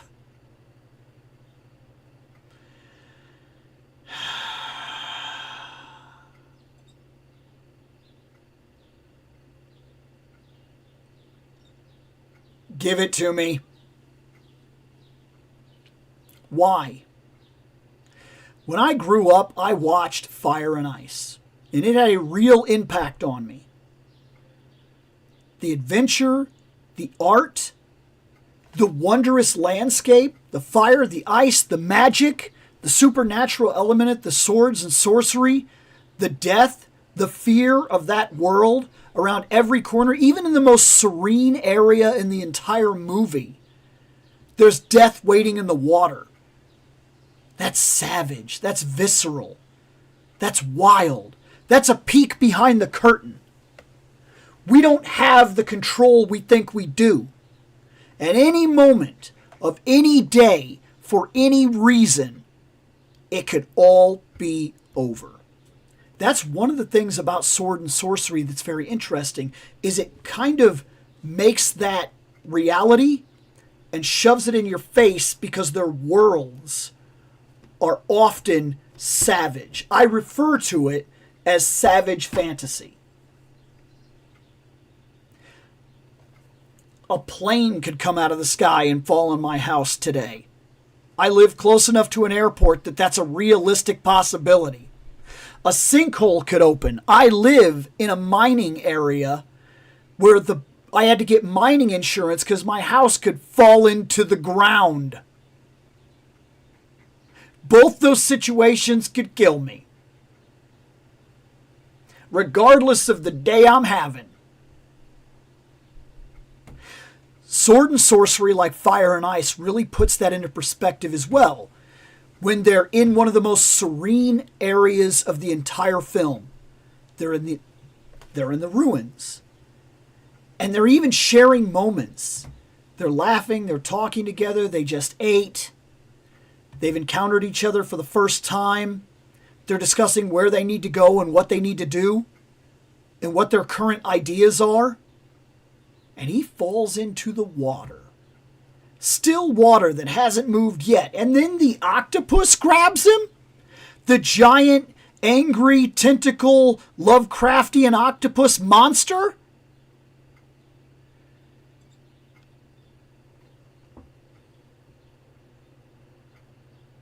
That's when everything is calm. And it's not okay. And the funny thing about it is that real life has these parallels. You never know when you're going to get sick, when something is going to happen, when the unexpected, when the curtain of society will drop. And then harshness is there. It's scary. It's real. But like fantasy, sword and sorcery, it's not like it's hidden behind societal stuff. It's not like there's never this area in their lives. Like when Red Sonja travels from one town to another, she knows that travel could be the last travel she makes. Bandits, magic, inconvenience, passing a town that has the plague. You don't know. Every turn you make, every step, every time you walk down a path, it's your last possible path. That is crazy about this kind of stuff, and it drew me in to this fantasy genre. This movie drew me in to that concept. When you read a Captain America comic book, there are very, very, very, very few times, if ever, that it is, he could die. He could die. They're adventures. They're pulp. They're fun. They're superheroes. Even when they're taken dramatically serious. Is Batman gonna die? Really? Have you ever picked up a book and thought this was his last book? Or is it always in the back of your head that he's going to make it? But you pick up something like Fire and Ice, Red Sonja, Conan the Barbarian. These are different worlds. They're savage, they're visceral, they're mean, unforgiving. And even society is filled with corrupt people that use the rules to their benefit to sway man in the way that they'd like it to go so that they can do horrible things and then get away with it, if not be praised for doing it.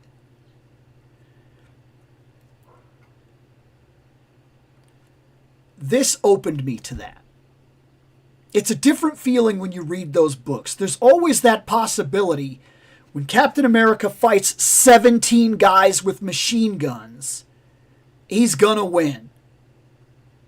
When Conan fights 4 guys on the road and 1 guy gets behind him, it's not a guarantee. Even the original Marvel run of Conan books, you saw time and time and time again that Conan was picked apart and beat by men that you would not think his betters, but there's 5 of them and 1 of him. He loses that fight. He's lucky he's not dead. There's multiple times when the situation is the only reason he's alive. And there's many, many times when he is left to horrible fates that if another fate had not intervened, he would definitely be dead. Like when he was crucified in the desert, he was dead. It was only by chance that somebody else looking for benefit came around and was like, I want to make you an offer, dead man. Which is very interesting because if you play Conan Exiles, the game starts with you, the exile, which in canon, by the little movie they give you, is a female. She is crucified in the exile land out in the dead man's road. And Conan walks up and he sees her and he's like, thirsty dead woman. And he talks to her for a moment. And then he does the same thing that was done for him many years ago. He pushes it over. Pulls them out of her hands, he lets her up, and he says, it may have been kinder to let you die. This land has no love for men. And then he leaves her some stuff. Take that water right there.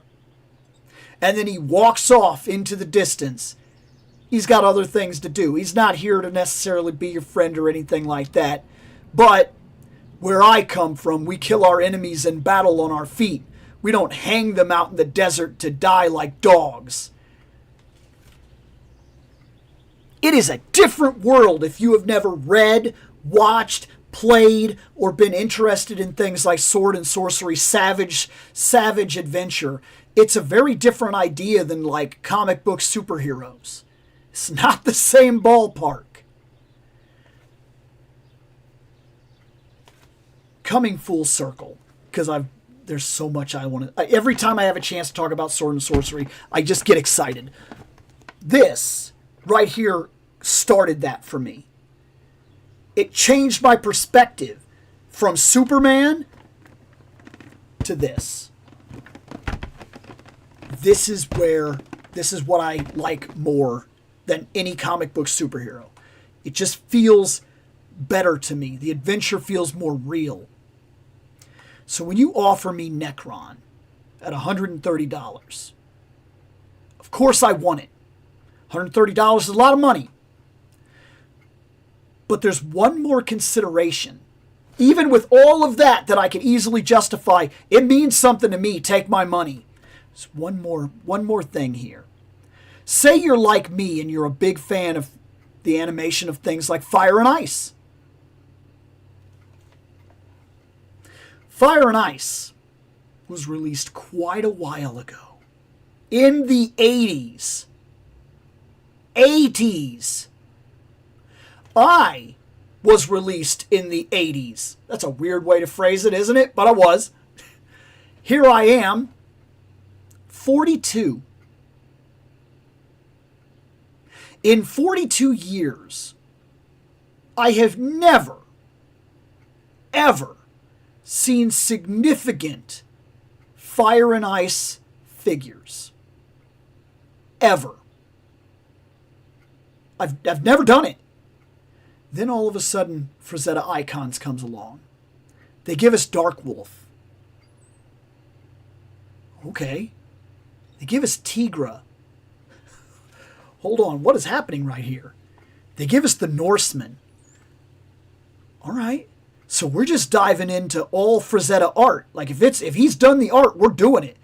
They give us Vampirella. They give us Necron. At 42, if I pass on this Necron, And looking at the current rate of release in my life history, if it goes the entire distance another run before we see another figure of Necron at this scale, at this quality, I will be 84. Will I even be alive? I don't know. I don't know. At 42, you start to look at your life and you start to realize certain patterns and trends. And you start to see that, like, your grandpa died at, like, you know, in his early 70s. Another one died in his 50s. Your stepmom died at 55. This is real stuff. I can't guarantee that I would make it to another Fire and Ice release. So if you want $130, take it. I want it. Give it to me. That's the reality of it. If you want to know one of the big determining factors that made my decision, I may never see another one of these. Ever. Literally ever. I'll be dead before they do it again. So I want it. Now, I don't even need that level, by the way. Like, playing this justification game. The truth about it is this. Say you want this, and you have the money, and that's what they're selling it for, because they have determined that's what it's worth. You feel it's worth it? Put your money down. That's the end of the conversation. You don't have to justify yourself to anybody about the fact that you wanted a thing, you worked, you got the money, you have the benefit of doing so, so you did it. You didn't hurt anybody with this. That would be a different argument. You want something that's going to hurt somebody? Screw you, you're a piece of garbage. That's a different argument. But, like, I've never understood this anger because people buy toys. I don't get it. Like, this where people go, oh, it's because of you that prices are what they are. I don't love the idea that prices are what they are. I'm not a champion for prices being what they are. But I also only live once, as far as I understand. I'm here right now. It's here right now. I have the means. I've done all my adult stuff. There's no reason I shouldn't get it. I mean, if I had bills and stuff due, then yes, I shouldn't mess with this. And luckily this came out right before this happened. Because if my teeth happened before this came out, then I wouldn't have got it. That's putting it into perspective. I would have immediately said, all right, I got about $2,000 worth of appointments coming in the next, like, 6 months. I'm skipping it. Well, it didn't. It didn't happen that way. So, always keep your considerations. Always be honest about what you can handle. But if you want it, get it. And you don't really have to justify it to the extent that I did. But I'm just letting you know, this was not like a small decision for me. They said $130, and I gave it real consideration. And I wanted it. Excuse me. I got to let my dog in. And then we'll open this.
All right, so we have his sword. Pretty good sword. This is pretty much exactly what it was in the animation. Solid. We have a whole plethora of hands. These, like, hands here. I don't know what... I would call them expression hands, but almost... oh, dang. Almost everything he has is an expression hand. Hold on. Sorry. I don't know what's going on. These right here.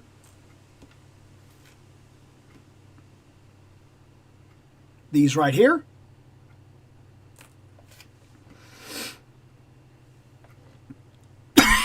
Gripping hands for the sword. What is going on? Dang. I apologize.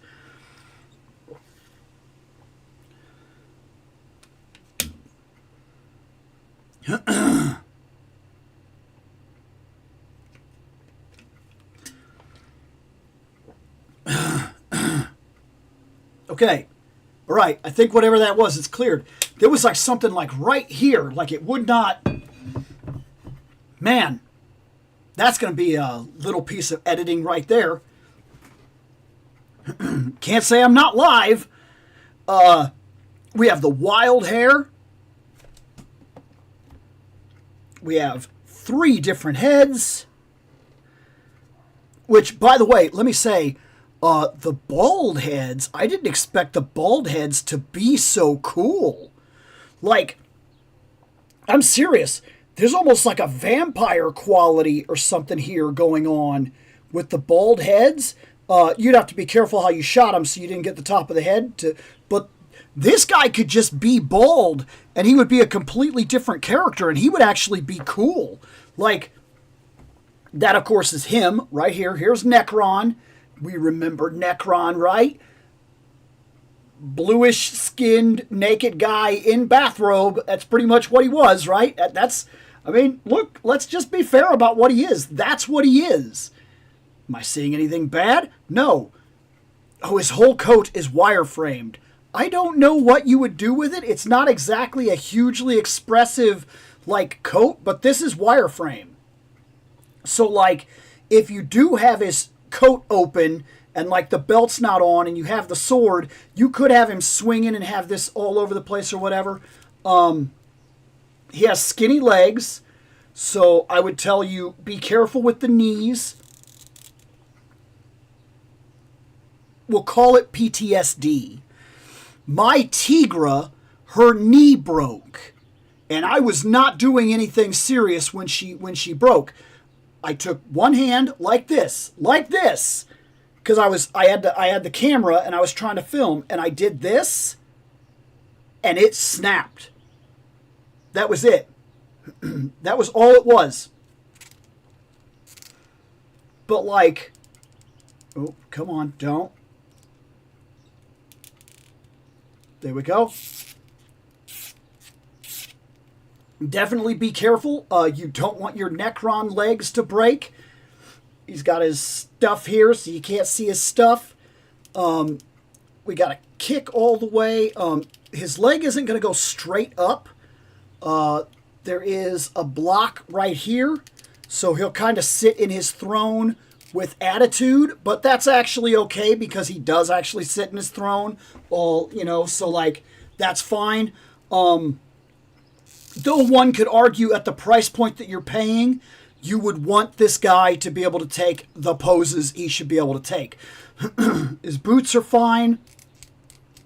We got swivel on the ankle here. 90 degrees on the arms. So we've got that going on with the arm joints here. Right now he's just got his fists. This is a part that I imagine comes off if we pull this. There's even a button on the jacket. There's even a button. Look at that. That's good. The face is really good. The detail is really solid. We can take the hair off. And that's what I'm saying, man. Look at him. Look at him bald.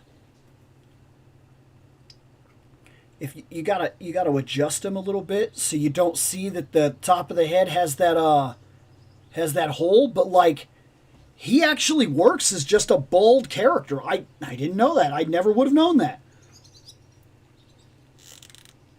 But you place the more frayed hair for like when he's fighting and whatnot, which probably works honestly better for like this head or this head where he's screaming and he's actually supposed to be moving and whatnot. This hair looks a little weird when he's just standing there stoic, because this head is really the one that's meant for this hair. If he's just sitting in the chair looking stoic, that's the one you want. And let's go into the chair. This is his throne. Once again, another chair. How many chairs do I have now? I have Xavier's future chair. I have the Zed throne. I have the Conan Aquilonian throne. I have that weird chair that came with the Lex Luthor. I have this. I have 5 freaking throne chairs now. I don't know how I ended up getting a bunch of thrones. And if Nacelle actually releases that bridge, I will end up with the Captain Enterprise chair. I'll have 6. I'll have 6 chairs. Somehow, I'm like collecting chairs. I don't know how that happened, but it happened. There's some gargoyle butt for you. A little gargoyle butt. And then we have the tentacles that wrap around and everything like this. This is one heavy, solid piece, by the way, which I was not expecting. I thought that this would be like parts that would go on, but like all of this is... This is crazy to me. And it is pretty good, too. Like, you expect it to be what it is. It's just this on the bottom. But we don't need anything. The painting is really solid. It looks like stone and everything like that. It's done well. It has little details and whatnot, like cracks and everything like that. And it's just very, very, very well done.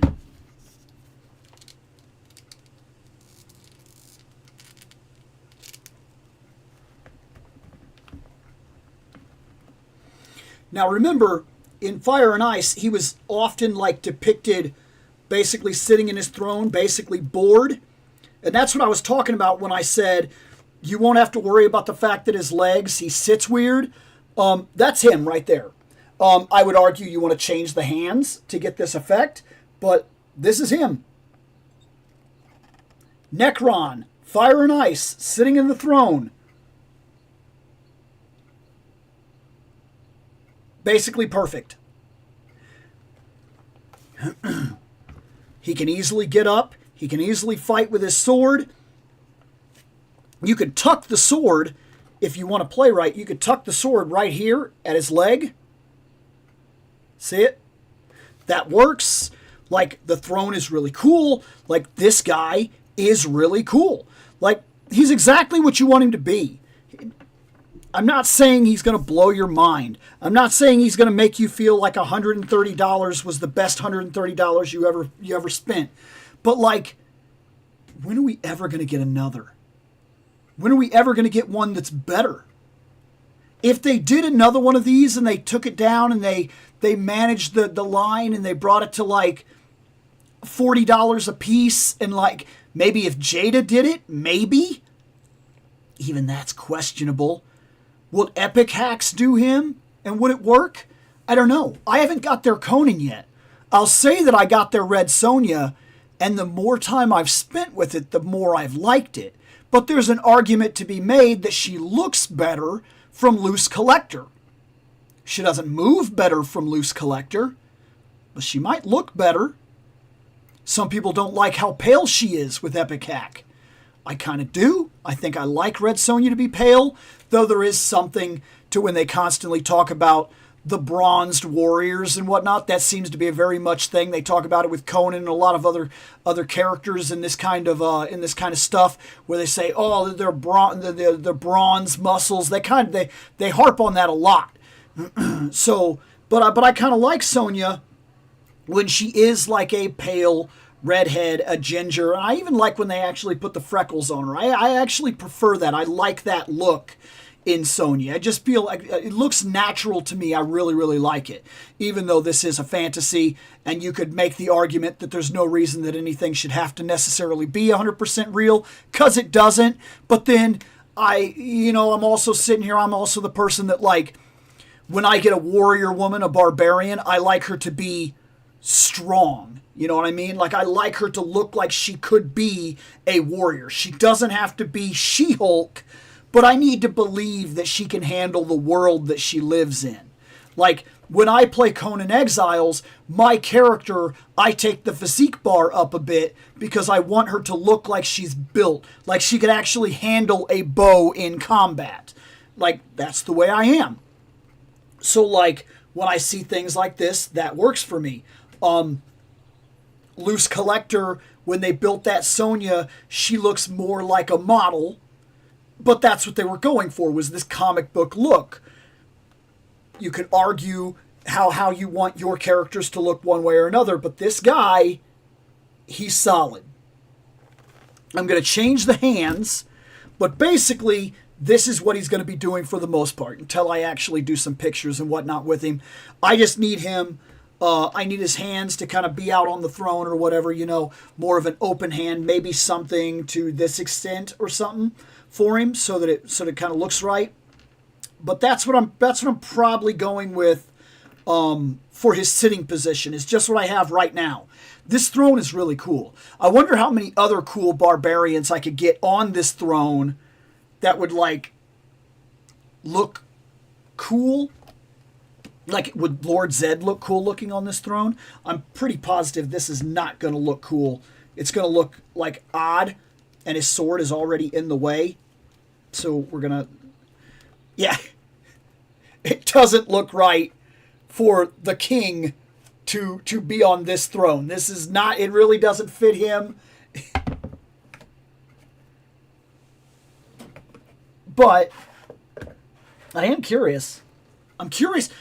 I want to set up a little thing. I'm working on it right now in my garage. I'm going to set up an area to take some pictures of thrones in general. Some people like sitting in the thrones and kind of switch off some ideas and whatnot.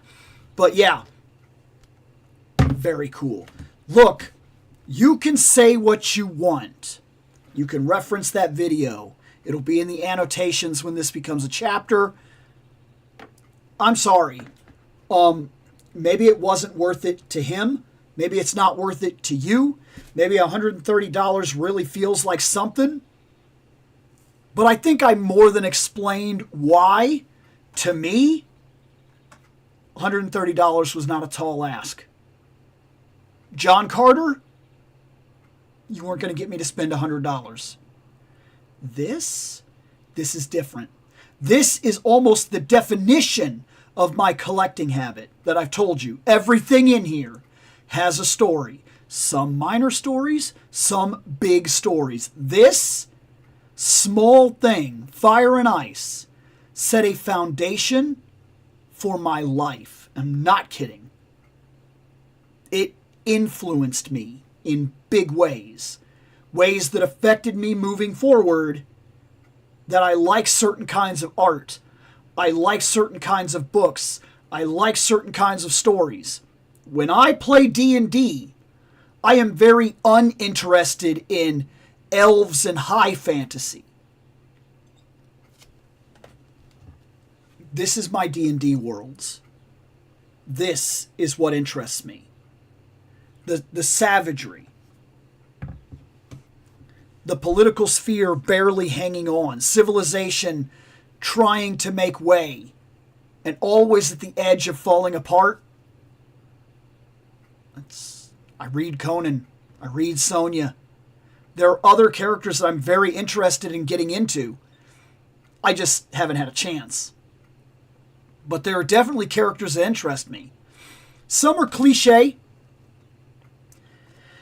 The barbarian, savage fantasy, it lends itself to very, very cliche characters. So does everything else. I'm not saying it's all golden. I'm saying that if you gave me the choice every time between comic book superhero and savage fantasy, I'm reading that fantasy, man. That's where I make my home. It's why nearly 50% of my shelf back there is barbarian. I don't know if you've noticed that, but that's a barbarian shelf. That's a barbarian shelf. That's a barbarian shelf. That's a barbarian shelf. That is a barbarian. That's a barbarian shelf. That's superheroes. That's Pokemon. That's G.I. Joe. That's Turtles. That's DC. The barbarians occupy this room. And sometimes, if I see more barbarians I want, the stuff that hits the chopping block is the stuff that ain't barbarian. To say that Fire and Ice had a minor influence on me would be an understatement. $130? It really wasn't a question. I want it. I want it.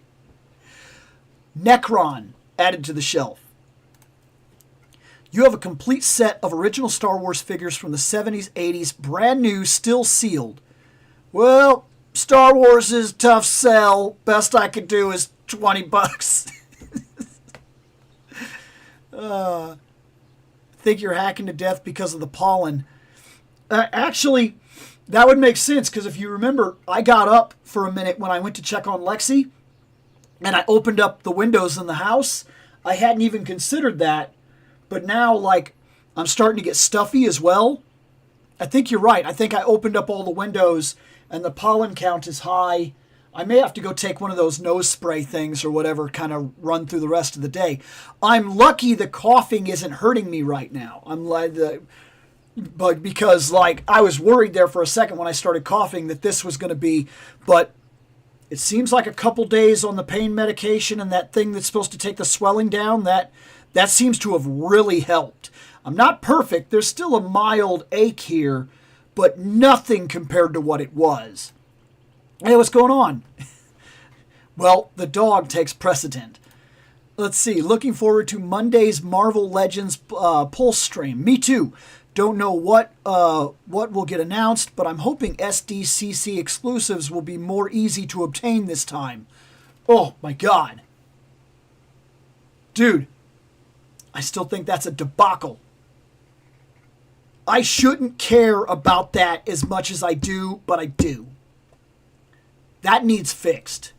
They need to, if nothing else, re-release that thing as a made-to-order, as an apology. Because, look, I understand you went to SDCC and you deserve something. But that is not the one that should have been done.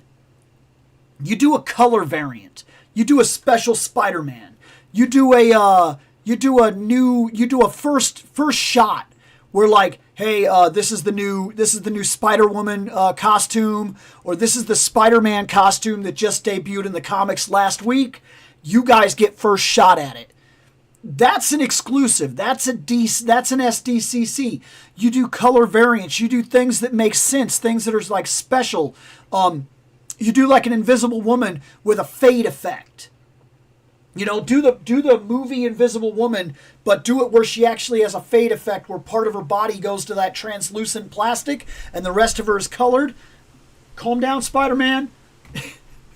That is the first time that has ever happened, that the wind is blown enough to make Spider-Man do that. Spider-Man hangs on my curtain. That has never happened, and the whole time we have ever filmed this show, that the wind is blown hard enough to make Spider-Man come into frame. But he hangs right there.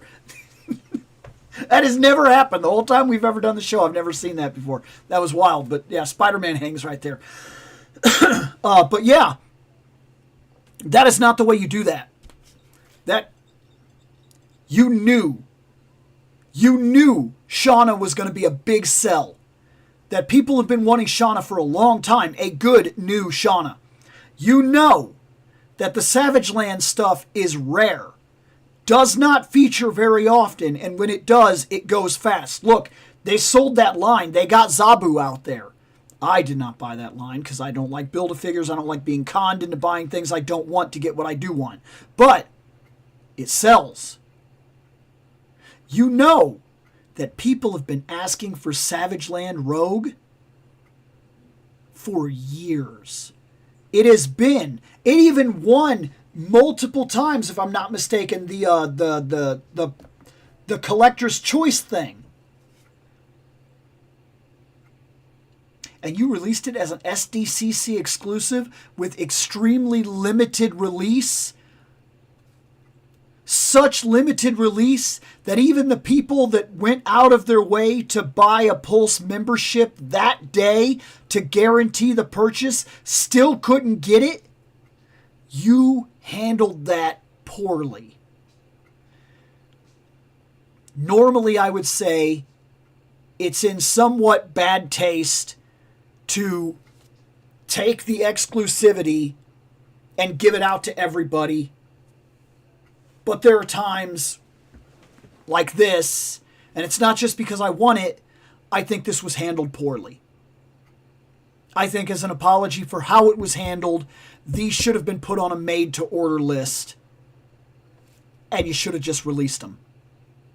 You should have said, hey, we realized we underestimated its sell value. We didn't know it would go like that. We didn't realize it would be coveted the way it was. We're going to do a made-to-order. If we hit this many, we can go into production, but we need to gauge it. Let's at least be real about it. Look, it is a business. So if they said, hey, we do need like 5,000 orders for this to even go into production, but for the chance to make it right, here you go. And then see if it actually hits the... Would it be kind of a Kickstarter? Yes and no. It would be a pre-order thing.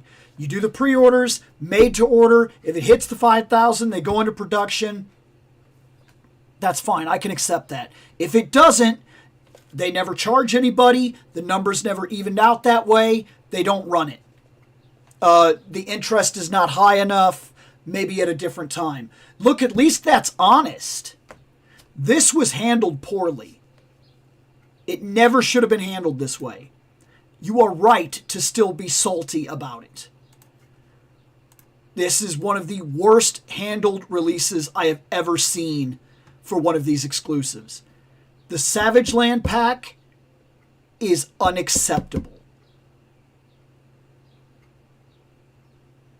Okay.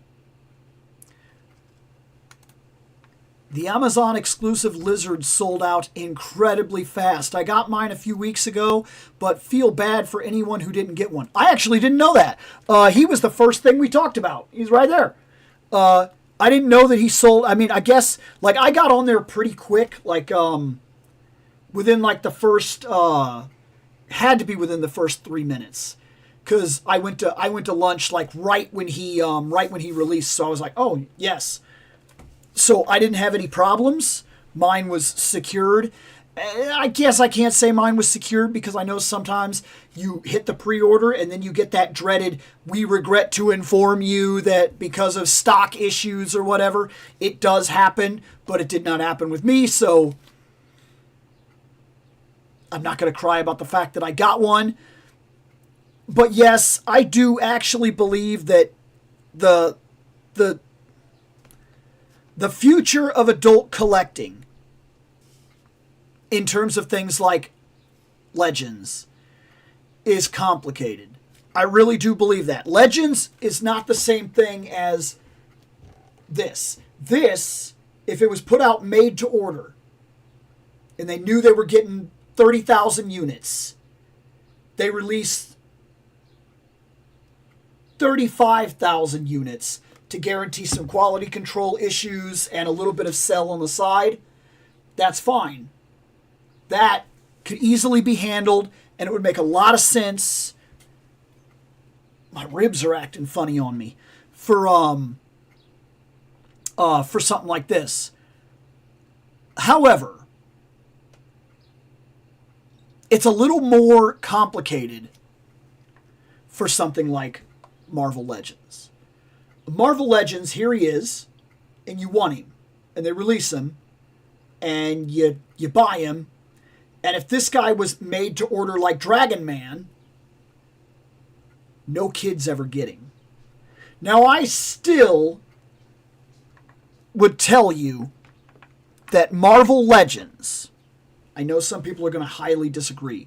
I would tell you that Marvel Legends is an adult collector line. I'm telling you it is. At $30 per figure, you know what a kid's collector line is? This is He-Man. This is the adult collector line. This is nearly $30 a figure. But there are $10 toys that still look very good and are still very functional. That's the kids line. They know what they're doing. They know who they're selling to. Kids are going to want toys. Sometimes they're going to want the very cool toy.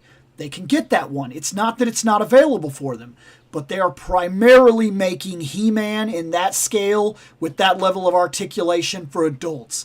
Most kids, when they're playing with toys, are more than happy with receiving Origins level articulation. It doesn't bother them at all. They just want a cool figure to play with. My Wolverine was not multi-posable.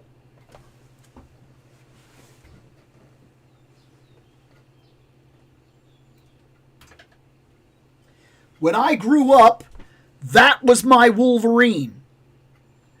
It did not stop me from having hours of entertainment and joy playing with this figure. And I promise you that if I had a couple kids, it's becoming less and less. You know, as I'm getting older and all my friends are growing and, you know, their kids are growing up. So it's not as often as it used to be. But it used to be that, like, you know, they would come over and their kids would come over and their kids would, like, play with toys. Because, yeah, I got a bunch of toys. And as long as they're not the super rare, like, I'm not going to give them Necron, but, like, play with Wolverine, of course. What's the worst that happens? They break a Wolverine? That sucks, but guess what they're going to do? Marvel is going to release another Wolverine. Hasbro will release another Wolverine. I'll get over it. That's toys. That's toys. But, like, Marvel Legends falls in this weird category where the only Marvel Legends available is Marvel Legends. That's it. It's one scale, one figure, one design. You want that Wolverine? That's what it is. It's not divided into sections, and it is primarily sold to adults. I'm telling you, Marvel Legends is primarily an adult line. I'm not saying kids don't buy it. I'm not saying adults don't buy it for their kids. But if it wasn't sold as an adult line, why are they doing Hasbro Pulse announcements? Because they know who they're talking to.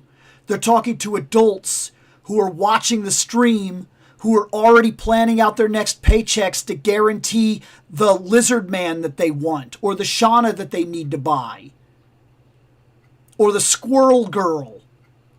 They know who they're talking to. They know exactly who they're talking to. They're not doing those live streams for the 10-year-old that wants to see the next Spider-Man figure come out because he's a real big fan of Spider-Man. He like a Spider-Man toy. They're not talking to that guy. That guy is the other part of the market. He goes to the store and he finds Marvel Legends and he tells his dad, "Oh, dude, black suit Spider-Man!" And his dad or mom or whatever goes, "All right, that's fine. How much is that? $30. Why are toys so expensive now?" Because you're buying an adult collector line toy. That's what it is. There's no doubt in my mind. That is the primary target audience. Even if it's bringing kids in, the idea is to get them in, get them interested, and go from there. Now, I think Mattel has the better grasp on this. Because, like, Hasbro does things like they just do the G.I. Joe Classified, and it's an adult collector's line, and you can also buy it for your kids, and that's the way it is. Marvel Legends. That's the reason this becomes complicated. They don't do this as a made-to-order. I realize this was an exclusive to Amazon, but you got to stick with my thought pattern here. They don't do this as a made to order because they need it to go up online. They need you to buy it, and they need it to appear on a Walmart shelf so a kid can walk by it and be like, Lizard Man! They need that. There's 2 parts of sale here. This is different. Mattel knows that they're releasing a kids' core line of DC action figures. They're $10. They're easily obtainable. A parent can go in with $50 and, of course, with tax, but a parent can go in with $50 and buy the entire wave for their kid. Here's a Green Lantern, here's a Batman, here's a Superman, here's a Joker, here's a Robin. Bam, there you go. Go have fun, kid. You got an entire adventure right there. Go have an adventure. Go outside, go downstairs, go to your room, dude. Have an adventure. $50. You could make the same argument for something like Power Rangers. If Power Rangers was released in a kids' core aspect, which it is right now, you can go in and you could buy the entire team plus a monster. $70. $10 a figure. I'm generalizing here, but $10 a figure. Bop, bop, bop, bop, bop. Then you buy a monster, that's another $10. There you go, that's $70. We spent less than $100. You got an entire team. Do that with Marvel Legends. Buy an X-Men team with Marvel Legends and then argue to me that it's only for kids.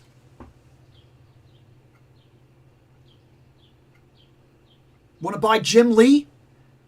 Want to buy the entire Jim Lee frickin' X-Men line? Buy all of it. One go, one drop, one wave, if they release them this way. And a bad guy, so it's like a Magneto, so that, the X-Men can fight somebody. Tell a parent to buy that for their kid. See how fast it becomes an adult collector's line.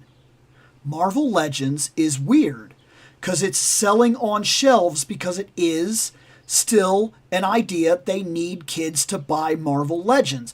But they never made a secondary aspect. They never did what Mattel is doing. Mattel has 2 lines, separate, but both given enough attention and respect. There's a kids line and there's a higher end adults line. And if the kids really like the He-Man, maybe they could ask their mom or dad, dude, I like this He-Man, but there's like this superposable He-Man. Okay, so maybe the parent sees the opportunity. Just like when I was growing up. I got Ninja Turtles, but then maybe somebody, like I got Ghostbusters is for me. I didn't get this with Ninja Turtles, but Ghostbusters would make sense for me. I got Ghostbusters. They bought me the Ghostbusters. They were cheap. You went, you bought a figure. Here's a Janine. Here's an Egon. Here's a Peter. Here's a Winston. Here's a Ray. Enjoy. Play Ghostbusters. Oh, here's a ghost. There was a ghost. It's a toilet. Here's the cop man or whatever. It's $10 at a time. Okay, here's the car. That's a bigger drop. That could happen with He-Man. Here I got you basically the entire wave. Next birthday. Let's get him that superposable cool He-Man. He's still into it. Let's get him that. That makes sense. And then that draws him in, that maybe that becomes his favorite one. When I was growing up, I had a favorite superposable Spider-Man. But I played mostly with my regular 5-point articulation Spider-Man.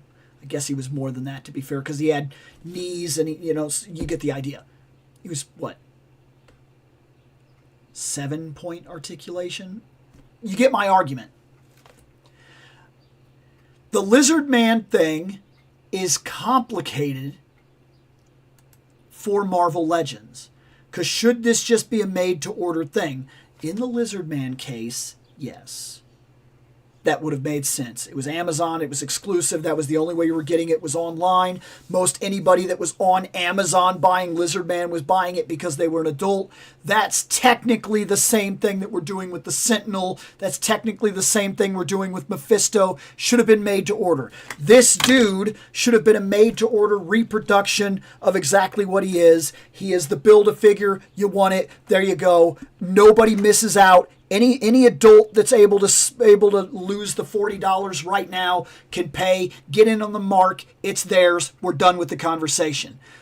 But you can't do that with all of Marvel Legends. You can't move Marvel Legends to be an made-to-order adult line, because you need things like 97 Wolverine to go out onto the market on the store shelves, because it's the only line that is available for kids.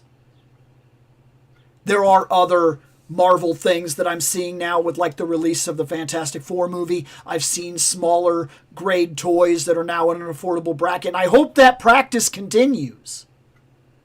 I do, because we need it. We need kids to use their imagination, and we need kids to open up their world of interest. And if you want to see this continue for you as an adult, you need kids to buy into the market, because adults do not have the money to sustain the market by themselves with the level of collector that we have. It's not possible. But you sell it to kids. You need that. You want this to continue? Kids need to be into toys. So what Mattel is doing with He-Man and DC, that's brilliant. That's the way to do it.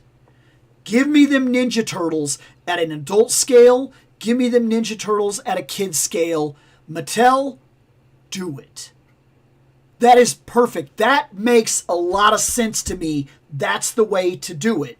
But Hasbro isn't doing that. And the made-to-order thing, so that everybody can get what they want, because adult collectors, we don't want to deal with the scalper crap. The made-to-order fixes that. But Hasbro put themselves in a weird situation with Marvel Legend where they can't go made-to-order to delete the scalpers from the market, because you have to sell to kids, which means it has to go to the store, which means it has to be on the shelves so kids can find it randomly because they're not watching the streams. And if we do all that, if we make that argument, if we do everything that I just said, guess who's walking in the store first and seeing that, ooh, people are going to want that Mystique? Interestingly, there's none left for you now. That's not an accident. That's a market that's basically created that supports the scalper market. We could delete the scalper market by creating exactly what I said. All Marvel Legends goes made to order.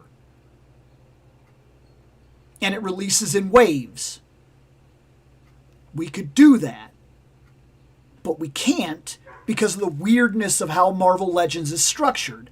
And it doesn't have anything to take its place. Unlike He-Man. If He-Man tomorrow said, hey, the rest of the Chronicles line is going to all be Mattel Creation exclusive, and you have to have the Club Grayskull, and it's all going to be made to order. There's no rush on this. You get a month, you put your money in, you buy it, we make it. It takes about a year, it comes out to you. We're going to do it in waves every 2 months. Motu could survive that while still having product on the shelves for kids.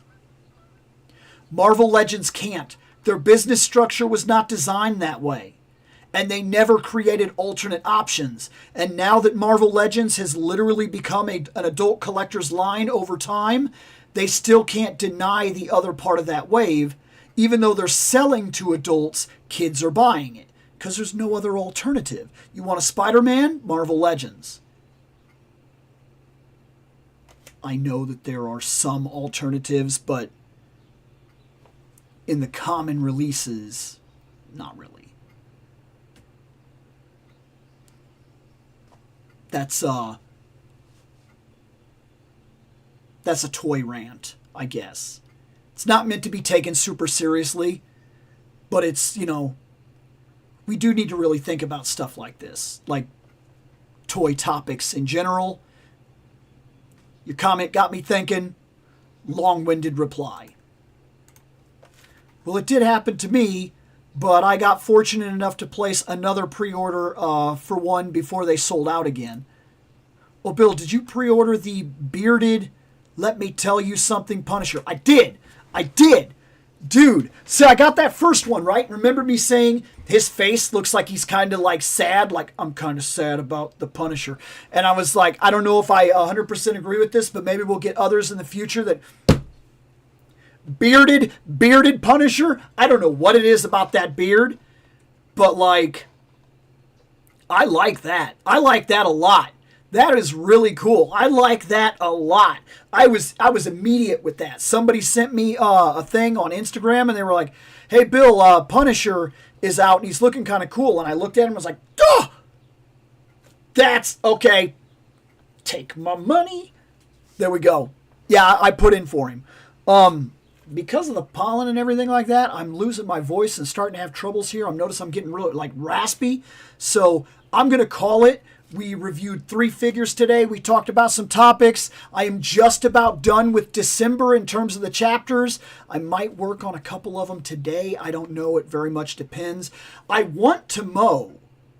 I know that sounds wild. I really do. My lawn looks like it's getting out of control, and I want to mow, but I'm scared of going out, mowing the lawn, vibrating for 3 hours, because I got a big lawn, and then like what that's going to do to my tooth. So, like, I really want to, but, like, I don't know if that's a good idea. It'd probably be a really bad idea. I'd probably suffer the rest of the night, and then I have no choice. I have to go to work tomorrow, so I don't know. Maybe I'll mow tomorrow. Maybe I'll edit and play Conan today. I don't know. It is. It's not wonderful. I'm going to go take the nose spray and whatnot here soon. But I hope everybody that did show up, I hope we had a good day. We opened Nash, we opened Lizard Man, we opened Necron. We had long conversations on this one. Pretty good, long, decent stream. I might end up opening this pack by myself, and I may only just do a short, because there's really not much to say beyond what I said. I bought this pack for one reason. That's my favorite costume he's ever worn. I don't have big memories or anything to add. That's not exactly an episode box right there. So probably going to just open that one and do a short and say, hey, I got him, because there's not a whole lot for me to say. I kind of remember her in this costume, but not necessarily. She looks like she does all the same movement that we've seen with the other ones. These are kind of bare basic, which I actually do have a... I'm going to open this into a separate video, but it's not going to necessarily be about that. It's going to be about that bare basic, because I have a toy topic question that I've been wondering for a while, and I think I'm going to use that as an excuse to pivot a video. So that's what we're going to do with that. So they will not probably be here for the next vote.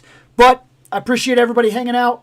Hope you guys stay safe, and look, guys, take care of yourselves. Thanks for hanging out. You know I always appreciate it. And I will see you guys on the next one. Later.